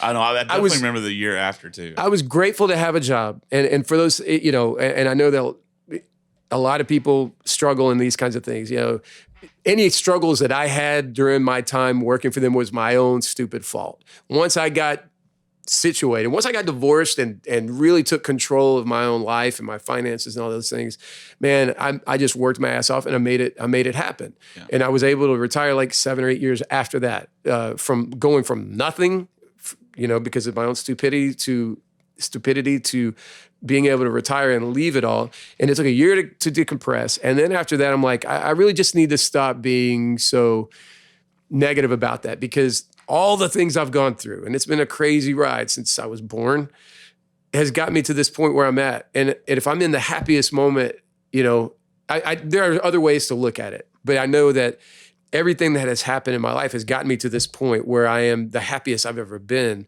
and my life is really good. So I'm just going to stop allowing it to affect my future and my present. It's in the past. It's closed. Those are closed chapters now. And that's kind of the way I am trying to be better. I'm not perfect at it. You know, I still get it down or whatever every now and then, but you know, anyway, that said, if I would have made better decisions when I was younger, I could have maybe done things quicker or better or been happier or whatever. I'm so happy to be doing what I know that I'm on this planet to do, create, to make music and just do the creative things that I just completely enjoy doing. And man, when you're living within, I think, your purpose, and I don't want to give it too much meaning, you know, or too much like hippy dippy shit. But I think when you find yourself in that place, there's more contentment, and it's not because you're rich and you have everything. It's just because you're doing what you're supposed to be doing. Yeah. That's the way I feel about my own life. I have to always have at least one like villain in my life. Like I gotta always have at least one grudge. Yeah, you know what's really funny. I mean, I get that too. But what's really funny is it's very hard for me to have more than one grudge. I've noticed that. One grudge at a time. Yeah, because you put all your energy into every fucking petty little cell of my body into just being into being this this one, it was Buc-ee's for a while. Yeah, that was funny. It was you never said anything about that know, Buc-ee's picture I sent you. yeah. Somebody sent me one with a guy standing right in the middle with a bunch of right in the middle of Buc-ee's, bunch of fucking kids around. He's got a shirt that says, I just took a big old shit in Buc-ee's restroom. I saw that. Holy shit. Ah. That right there, man. Like, that's what it's all about. Yeah. Now it's the industry is kind of, it's kind of getting to me a little and bit. The government. Yeah, well, I think that's only just because I'm really starting to struggle with finances. Well, and I know that a lot of people aren't struggling, and that's good for you, but there's a lot of, and no, I know that there's a lot of people struggling. Yeah, and I can imagine if I'm struggling, you know what I mean? Mm-hmm. If I'm struggling, imagine how, my kid tells me about it all the time, and it's listen, if you're below the age of 25, he's 26. oh, well then he fits. If you're below the age of 25, I don't give a fuck about your struggles. Yeah. Like, because I can tell you this, and your struggles before the age of 25 are probably your fault. Right. Oh yeah. They're probably self-inflicted. Yeah. That's probably not the government's fault. Yeah. It's probably not your parents' fault. I mean, it's probably Agreed. your fault. Yeah, I think he's trying to get traction. He's trying to do the thing he wants to do and all this, and then but it's not just that, and I think, he probably reads a lot, of all the negativity that you see about, like, I'll never be able to own a house. How could I ever own a house when I can barely afford to put gas in my car or do this or that? And I'm like, well, you gotta have to get a job that, pays you enough to have the life you want to have. You have to, if you want to have I explained it to him like this. A friend of mine explained it to me this way, and I really liked it. Like, when he was trying to figure out, what do you want to do when you grow up? Like, well, you got to figure out, or like, well, what should I be or what should I do? Well, you got to ask yourself, what kind of life do you want to have? Then what kind of job would you have to have that life? What kind of education and preparation would you need to do to get that job? And that's where you begin. You begin, just read your freaking homework and do that's where we'll start. But, he has convinced me, or he and many other people have just are so outspoken about how it's impossible to do that anymore. It just doesn't happen like that. And I don't know if it's true or not. I know that, they keep bringing up minimum wage, but it's like, well, minimum wage I've always felt like was an entry level sort of thing. You tier up and you step up from that. You don't reside there. Right. You better yourself. For me, my dad was always like, I can't afford to put you all through college, so y'all need to go to the military. Guess what I did? I went to the military, and they paid for my training and everything. I don't have a degree, but I almost have a degree. I just don't know why I didn't get it, but I was able to get on the company I did. And I looked for a company that had, back then it had a pension and benefits and all that kind of stuff. And I put in the shitty ass, hard 26 years or whatever. So a total of 30 for the military. Yeah. 20, that's the way I see it. 30 years, that's good enough.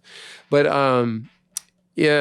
apparently it's not like that anymore. You can't do that. And there's just no way. And I don't know if it's people just saying that or is it true? Well, you can. I think you can. But here's the rub, right? When I was, my first job coming out of high school, I went to work in the oil field or in manufacturing in the oil field, and I made $10.96 an hour. That was my paycheck, $10.96 an hour. And I went down and I bought a truck, and it was like $12,000, little Chevy S10, $12,000. Okay. I didn't have a family at the time. I was working night shift, right? So I just shoveled back money and I paid that truck off in like 5 or 6 months. Completely paid it off. Then I didn't have a car payment, right? Well, there's where the fucking rub is now, right? Most people coming right out of high school are not making much more than $10.96 an hour. Right, yeah. Okay. Yeah. But that same $12,000 Chevy S10 that I bought is, they don't make them now, was probably $35,000, $40,000, right? Well, that plus now they're financing shit out for 84 fucking months. So Yeah. you immediately get out of high school, you get your job, and you go into debt on a truck. But it's way more of a debt. It's way more of a payment. It's way more of a strain on you to live Mm-hmm. than it was whenever I was that age or you were that age. Mm-hmm. And I think that's the big fucking difference. Yeah, and that disparity in wages to the cost of living is not right on any level, and I realize that. I know that our it should be higher with it has not tracked with the inflation and cost of living. Right. But if we weren't doing all the crazy fucking shit we're doing with the government and with all these corporations and everything, if we weren't doing all that crazy shit, inflation, like cost of living, shouldn't go up that much. Right. Exactly. Right? Yeah. You know, if you got to get a loan for if basically what I'm saying is if the American people are going to say, whoa, hold up, I'm not going to take this loan out on this truck. Right. I'm going to go to work. I'm going to save up. I'm going to buy me a $3,000 truck. Mm-hmm. I'm going to drive that motherfucker till it breaks, save up money. That way I can buy me a $6,000 truck. Drive that till it breaks. Eventually, I'm going to build my way up and use that truck with everything else that happens, right? Everything else. And they stop getting these loans for these things and stop putting this money in these fucking stockholders' pockets. Mm-hmm. You know, you're basically taking money out of your own pocket and giving to them in interest, right? Mm-hmm. Or interest or cost of living tax or inflation tax, which is what we're paying right now. We're paying a tax. We're now paying a tax on the money the government spent in 2020 with this inflation. That's what you're Oh yeah. That was an amazing thing to see. Yeah. So it's like if we're not just borrowing money all the time to buy shit we want right now, if we could stop doing that, we would take the power back. The power would come back. The cost of goods would come Oh, you're down. saying it would force them to Right, because if you fucking think about it, you're a 21-year-old kid, right? You just graduated college. Or you just graduated. Yeah, you just graduated college. Or you're 22. You come out, you're already $100,000 in student loan debt. Mhm. Already. Guess who loaned that money to you probably? The fucking government. The government. Government loaned you your own money and they're going to charge you interest on your own money. Mm-hmm. Fucking crazy. That's beside the point. You already, and then you got to get a car. So you fucking, guess what you do? You go buy I got this job. I just graduated college. I got this job. I don't have $80,000 in the bank. Right? I'm already $100,000 in debt over here. I don't have $80,000 in the bank. But I'm going to go buy this $80,000 fucking car because I got this job that's paying me $80,000 a year. That's like the mentality where we are right now as a country. So And multiply that times everything. Yeah. You know, hey, guess what? You can come into this. You can get this couch, 0 fucking interest for 12 months. Blah, blah, blah, blah, blah, blah, blah. Right? And you're like, I don't have to fucking save for it. I can just take it. Right. And therein, you're right. I think it's like we allow ourselves to get that instant gratification, and it costs us dearly in the end. And if we would just stop doing that, and what do they say? I can't think it straight. Delayed satisfaction or delayed gratification or whatever they call it, where you're like, no, you know what? I'm going to drive this beater, or I'm going to save some money, or ride my bike, or do whatever you got to do, and then build up from there. Then you would benefit financially. You would keep those scalpers and whatever you want to call them from taking advantage, and eventually it would put them out of business, and you would be in a better spot anyways. Right. Can you? I don't disagree with that, but you can imagine? do that you can do that at any time. And I used to be that guy. I want the new truck. I got out of the military and I immediately bought a new truck when I got my first construction job. Well, back up though. I got laid off a month later. You said you can do that anytime. Yes, you can. But the problem is, unless 50 million fucking people do it at the same time, it's not going to affect the other stuff. We got to get to the point where we're overall affecting. Yeah, you're saying this use our game. use buying our power. buying power, right? to bring down cost of goods. Mm-hmm. But we're not, because we're just like, fuck it. I just put on I'll credit just go card. ahead and pay for it anyway. And then guess what? I'm probably not actually going to pay for it. And guess what else? I'm probably going to let it go. And then guess what else? The fucking government probably owns that fucking loan. Right. You know what I mean? Yeah. The government's probably subsidizing this company that it's so It's I don't know. mind-boggling. It's the higher I get, the more mind-boggling it gets. So let's just talk about something else, because fuck, We keep coming back to this. I don't know why, man. I think it's just fuck, dude. Because to me, it's just so common sense. and so easily fixed. And yes, I know it's going to drive a lot of people out of jobs, but it's going to create so many fucking more, man. Yeah. Yeah. And I need to run for president. I'm telling you. Jeff Canada, 20. we just need that EMP. 60. We need that big EMP in the sky to come knock the power out for a few years. That would be easiest. That would be easiest. Tyler Durden had it right, man. Man, I don't want anything bad to happen. I just accept to the government. I just want that thing to stop. And I'm not anti-government. I'm not anti-local government. I'm not anti the president. I'm not anti-Congress. What I'm anti is the over fucking just obese monster that it's become. Mm-hmm. That's what I'm over. That's what I want to go away. I want you to be going that my 600-pound life. The government needs to go on my 600-pound life. Yeah. Can you imagine? Biggest Loser. So look at The Biggest Loser. How fucking rad was it when you saw some 600-pound dude by the end of it is running a fucking marathon? Yeah. And it was like 180 pounds or 200 pounds. Yeah. Imagine that's just for that show. Imagine how badass that was. Imagine how fucking beautiful it would be if our 600-pound government walked into the room and was now a fucking 100-pound government. I would like 100-pound government. I would jerk the fuck off to that. Yeah, man. Right then. That's pretty hot. Definitely. You know what I mean? That's the best analogy I can come up with. It's a good one, man. It's the best. Like rip it. Like like we need to do that surgery that ties them off, or they can't fucking eat or whatever, their stomach, whatever that. Oh yeah. We need to do that to the government. We also need to stop talking about the government. Yeah. I'm gonna get put on a list. You are, man. I don't give a shit. Yeah, it's. I got an American flag right over there. It's a very small flag, but it looks. No, nice. it's not a small flag. It's an official Oh, flag. that's a big one. Wow. Yeah, it was my grandfather's. Oh, really? Yeah, wow. At Wow. his funeral, my dad gave it to me. Oh my gosh. Wow. Yeah. That's awesome. Yeah. I have the two that are the Texas flag and the American flag I put up over the windows. Remember when we were doing our. Wow. I remember. They're still there. I got to get more. Podcast. I got to get more shit. I mean, this looks not the pretty. This podcast. is looking pretty good back Yeah, here. it looks good, man. But over there, I moved that over there so it would look a little bit cooler. Because over here, it looks like on that camera here, it looks like you're sitting in a hospital room or something. Oh yeah, no doubt. I am in a hospital. I went out. We should put some fucking pads on the room. Hey, there Make you this go. a padded room. Yeah, they only let me out for the podcast. Which guitar do you play? Do you play the none of those? Oh, the Telly. You play electric now, Yeah, though, right? yeah, the Telly. Yeah. The one over there is a LTD something. A buddy gave it to me, and Oh, I've okay. never even played it. The one over there, my dad found in his attic. He Oh. gave it to me. It looked cool. Very The cool. acoustic guitar was the one that I played the majority of my shows with Yeah, up until a few years ago. yeah, the Seagull. Seagull. That's cool. Well, I'd say a few years ago. Probably. I don't remember when I got that. I Taylor. remember when you was playing it. You were playing did I it get when that we were Taylor? jamming. I don't remember. The Taylor, you were playing the Taylor, but every now and then you would play Yeah. the Seagull. But I smushed it.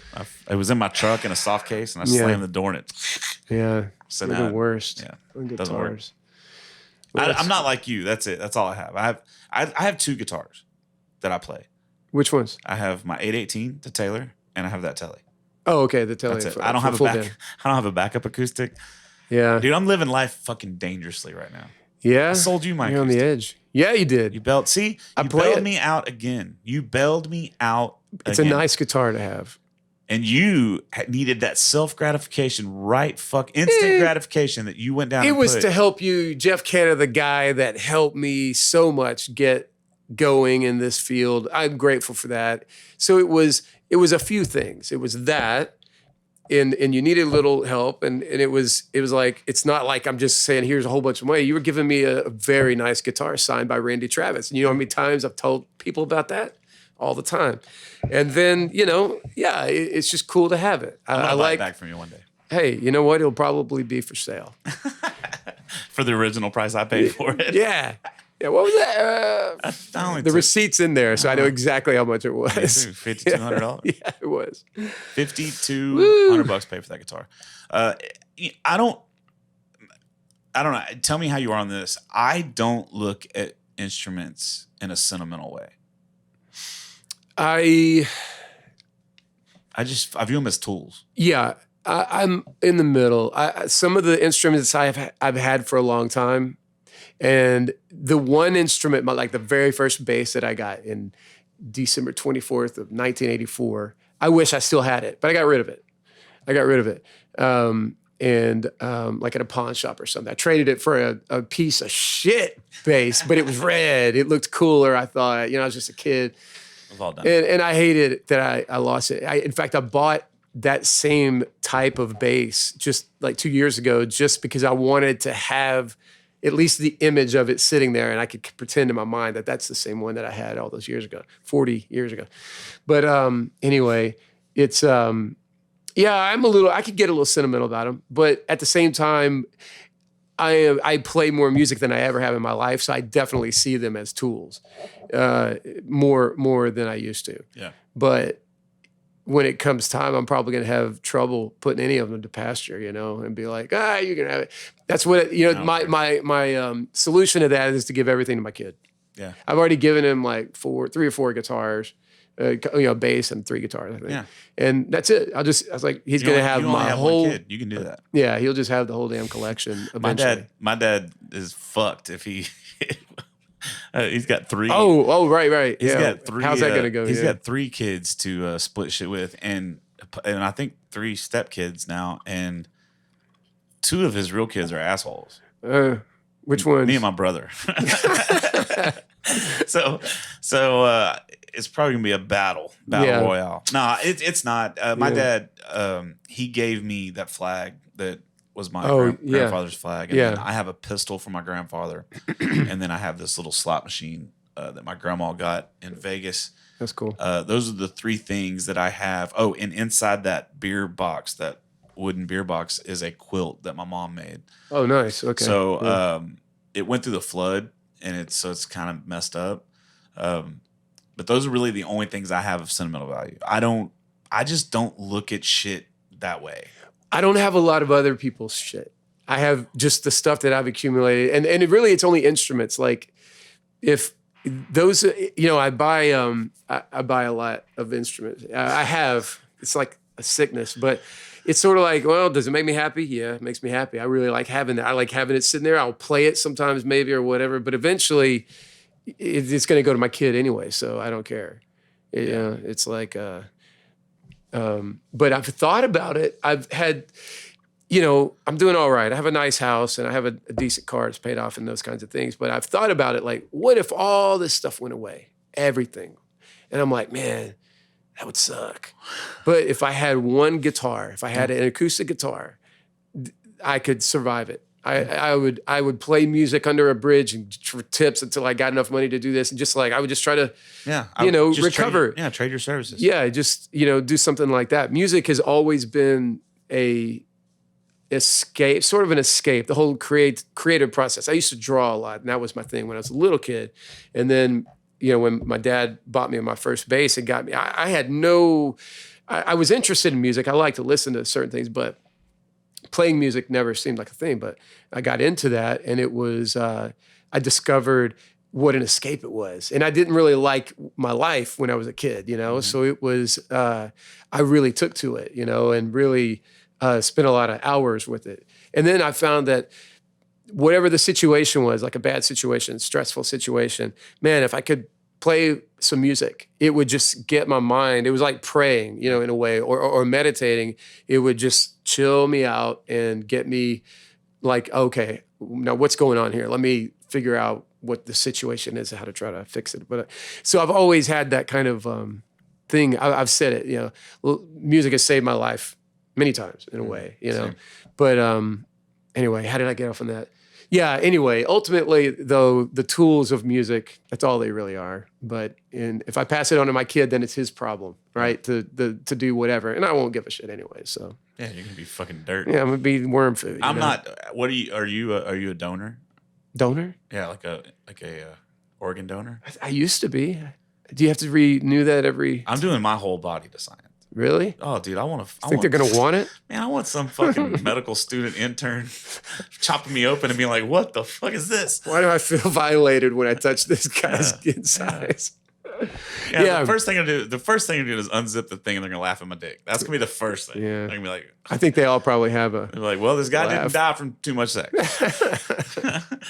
And then they're gonna chop me open. And they're gonna see what a fine human being specimen I am, they'd be like, man, this guy lived a healthy fucking life.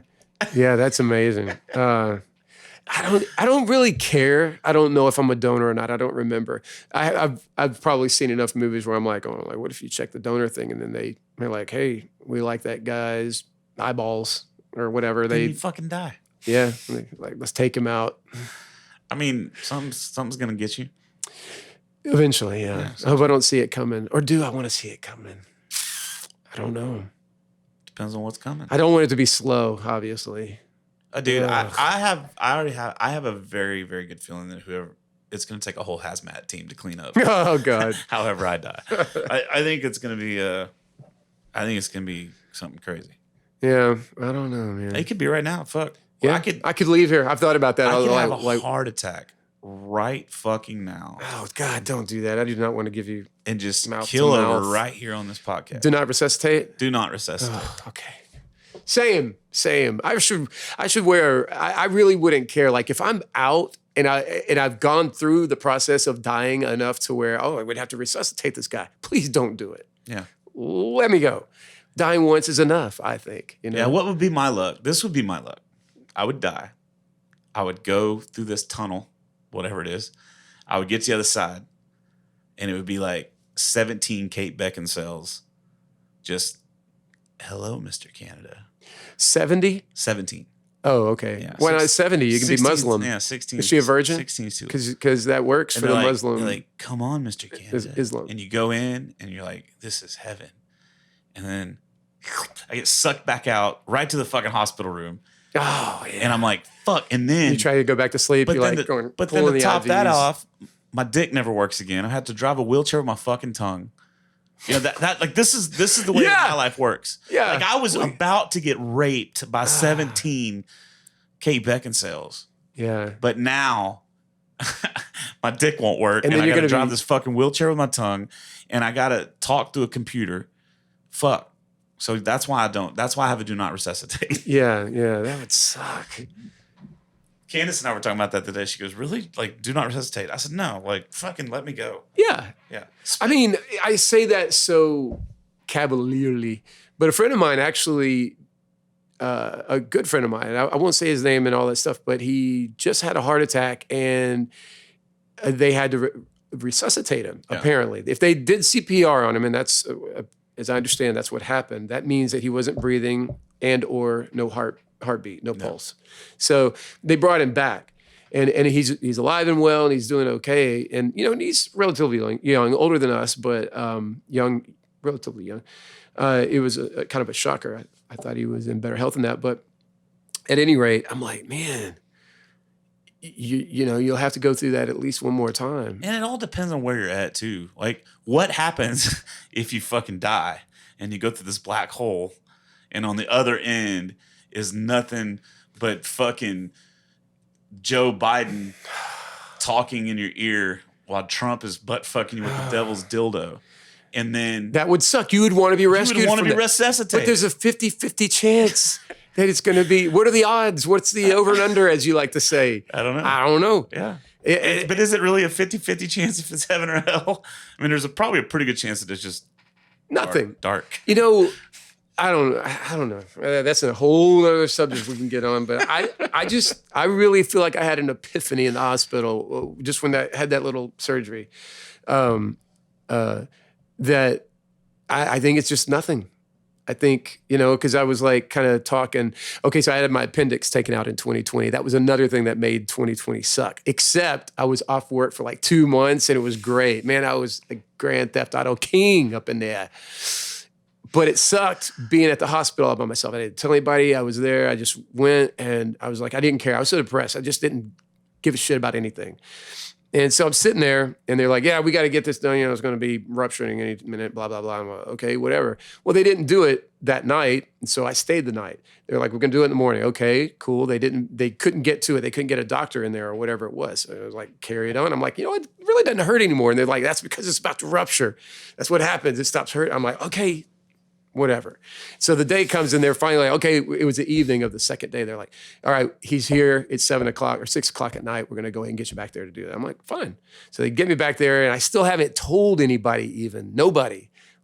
My mom, my friends, family, nobody knew that I was in the hospital. I just went because I didn't want to trouble anybody. And I just was so depressed, man. I was just like, I don't give a shit. I don't care. I don't care. And I'm sitting there on the gurney thing, and it was like the lady was going to prep. She goes, okay, I have to shave your belly, because they're going to be doing this. Oh, okay. And they're like, it's just weird, And I'm like, okay. And they left me there, and there was this other couple right next to me, separated by this partition, and I could hear them talking. And now they were going through something heavy. Like, I think he was about to have open heart surgery.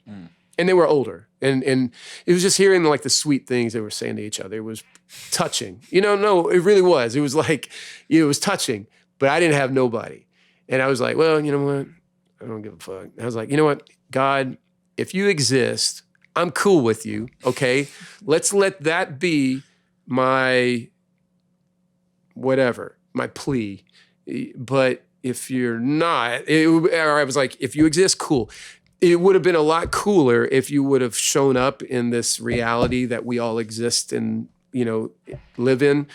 But, whatever, I'm cool with you. But if not, okay, I'm ready. Whatever happens, happens. If I go into this and I don't wake up from it because, the anesthesia hits a thing and I have a stroke, well, I don't know, whatever, And they came in there and they did the IV and I was out. And the very next thing I was up, except 3 hours had transpired. Yeah. And that was a complete blackness of which, if you've ever been put under, it's all, I don't know anybody that dreams while they are under. You are as disconnected from everything as you can be. Yeah. You're not asleep, you're out. Yeah. And I think that's what death is going to be like. It's just going to be complete non-existence. It's like, it's hard to explain because how can you explain yourself when you're non-existent, Anyway, that's what I think it's going to be. And that kind of gives me a little bit of peace because I'm like, good. Because I would have rathered, my religious upbringing was so horrific, and the things that they talked about and as a child, the horrors which they, not horrors they scared us with, was like, I wish I'd never been born. It didn't say, oh my God, please save me from this. It was like, I don't want to rely on someone to save me from all of this horror that's going to go on for eternity. I just wish I'd never existed. Yeah. And what a horrible, sad thing for any young person to be thinking about their life. That to me was there's an actual PTSD. There are PTSD groups for people from that religion that, dealing with all that kind of stuff. But so it's always been a thing of interest for me, what happens when we die. So in that moment, it was a real epiphany because I gained a certain level of peace that I hadn't had before. A fear of what the afterlife might bring that tainted everything. You might think, oh, what if I pull out here and I get ran over by a train and I die? Okay. Well, my thought was, what if I get out here run over by a train and die and then go straight to hell, where I'll sit there for 1,000 years and then I'll be taken out for the great judgment and then thrown into the lake of fire with Satan to burn for eternity. That's pretty horrific, and so therefore I don't think of it. I couldn't think or operate the same way that someone that didn't believe those kinds of things could operate. They had like a freedom, whereas I felt like a prisoner of these thought processes and the things that were put in my head. Why did we get off onto that shit? I don't know. We always do. We always do. I think it's because I think artists in general. I mean, I know you don't write music, but you're an artist for sure. I mean, you draw. You're fucking super creative. We think about things in a whole different light, I think, than just the average person. So we question things. We question because we're always trying to figure things out. Yeah. You know what I mean? So you're questioning everything. Like, when you're taking music lessons or theory lessons and you got the instructor telling you can't fucking do that. And you're like, well, why can't I do that? Yeah. You know what I mean? Yeah, I think there's all different kinds of levels of that. But yeah, to a degree, I think that's right. And I think that I definitely know that's why I started questioning things. Yeah. I mean, I wasn't like you. I just had, one weekend I would be going to Southern Baptist and the other weekend I'd be going Lutheran. So that's very confusing. Yeah. But I don't know, man. I think you should live. I think you should live like there's a God. I think you should live as a good person. I think you should live as if those things might be judged. Mm-hmm. And I think if you live like that, like I feel like I do, I mean, I feel like if you live like that, then no matter what happens, if it's real, then you're gonna go. Then what's he gonna do? Is he gonna is this guy who keeps the gate? Is he gonna be like, no, bro, you almost made it, man. No, bro, not quite. Yep. All you had to do. Good luck in the next life. All you had to do is say, I believe. Yeah, whatever right? the criteria is for whatever religion happens to be right. There's but no, boom, boom. He hits a staff. You're straight to fucking fire and brimstone, lake of hell. You almost made it, but not quite. But then you got old fucking home dude. Just spent the last 40 fucking years in prison for fucking a kid. But he said, I believe, and he said, I'm sorry. Right. Come on in, sir. Let this guy in. I just don't think that's what. Half your victims are on the back section. We got you a house right next to them, or a mansion. Yeah. In a perfect world, what would happen? This would, in a perfect world. We're about to start talking about aliens, aren't we? In a perfect heaven, not world, in a perfect heaven. Right. Or perfect afterlife. This is what happened. You fucking go out. Those that fucking believe go up. Those that are fucking bad, evil doers, they go down. And then we just all fucking stay in the middle ground and where there's beer and carry on a whole nother life. Yeah. Yeah. You know what I mean? Yeah. Like purgatory. Like purgatory is actually like. Purgatory is party. Yeah. Purgatory is Midtown, bro. Midtown. That's right. That's pretty high, man. Is that deep? Yeah. It's sort of deep.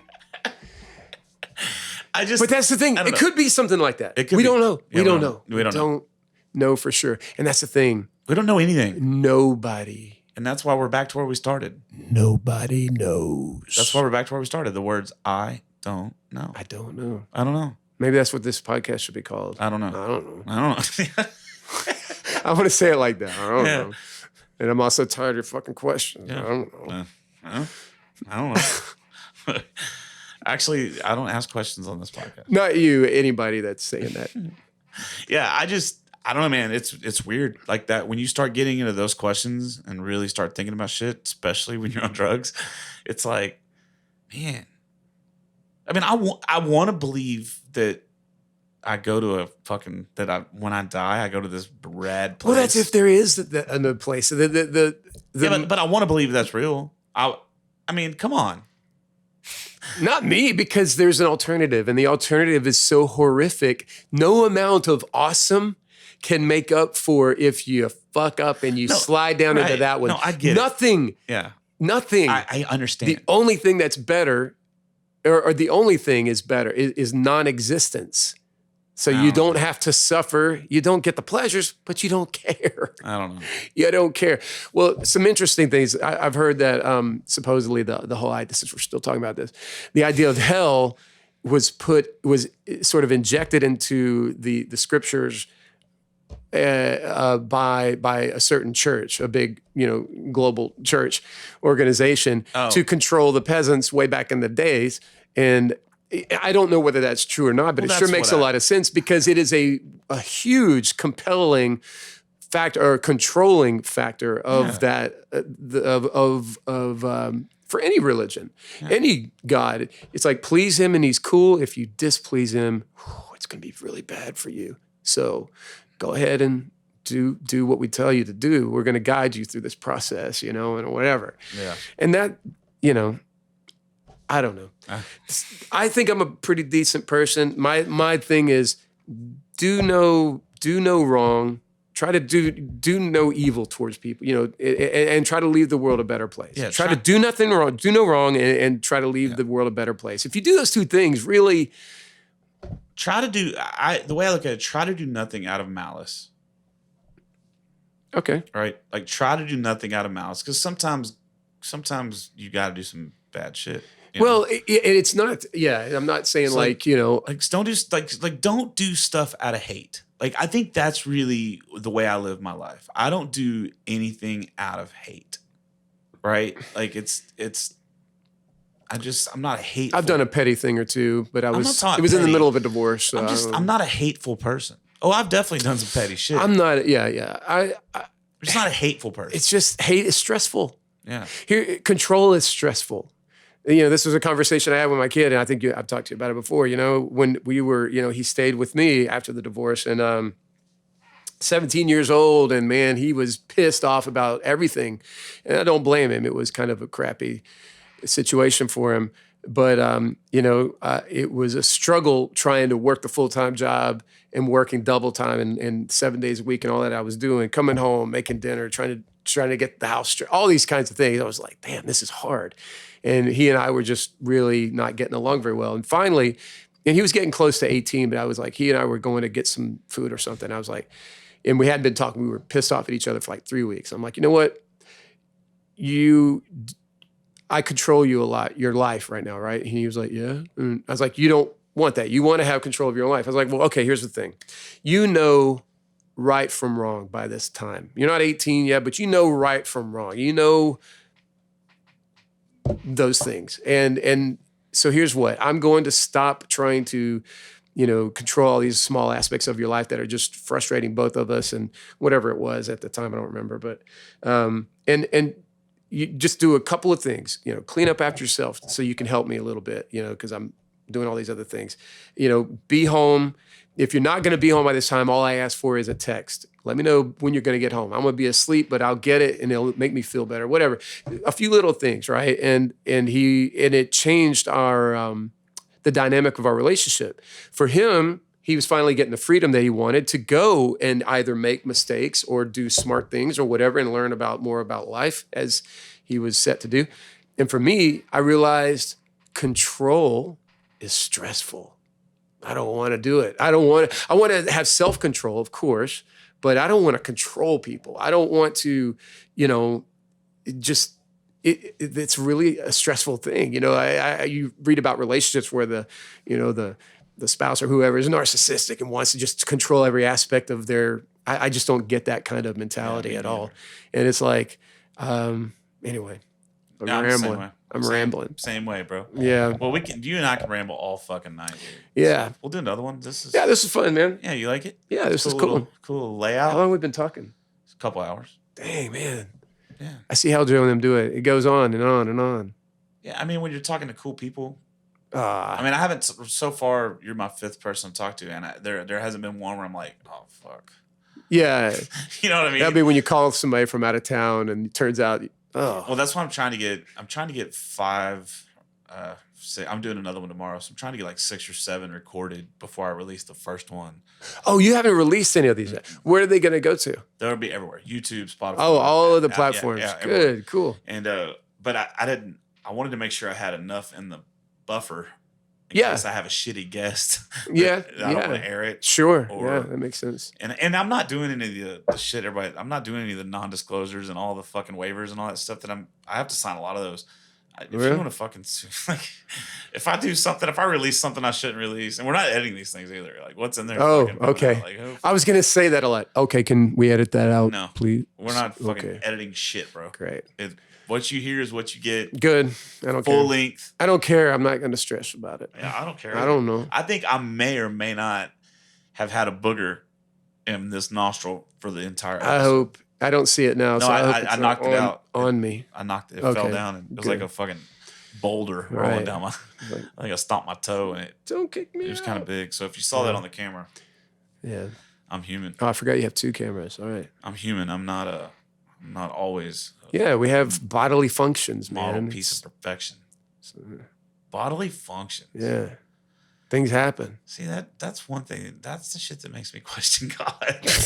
You know, Robin Williams said, or Williams, whatever, asked that. Why did he put a sewer plant right next to the playground? Right. Yeah. Like, that's a really good point, man. That's a good point. Because he really didn't want you. He didn't want you sniffing around the playground. He just wanted you to hop on the swing. Maybe it's just And to some people, they're both recreational. that's also true. Yeah, yeah. Just needs to be pressure washed first for you. Acid bathed. Don't get me started. I'm not going to start on that. I love you, brother. Love you too, man. All right.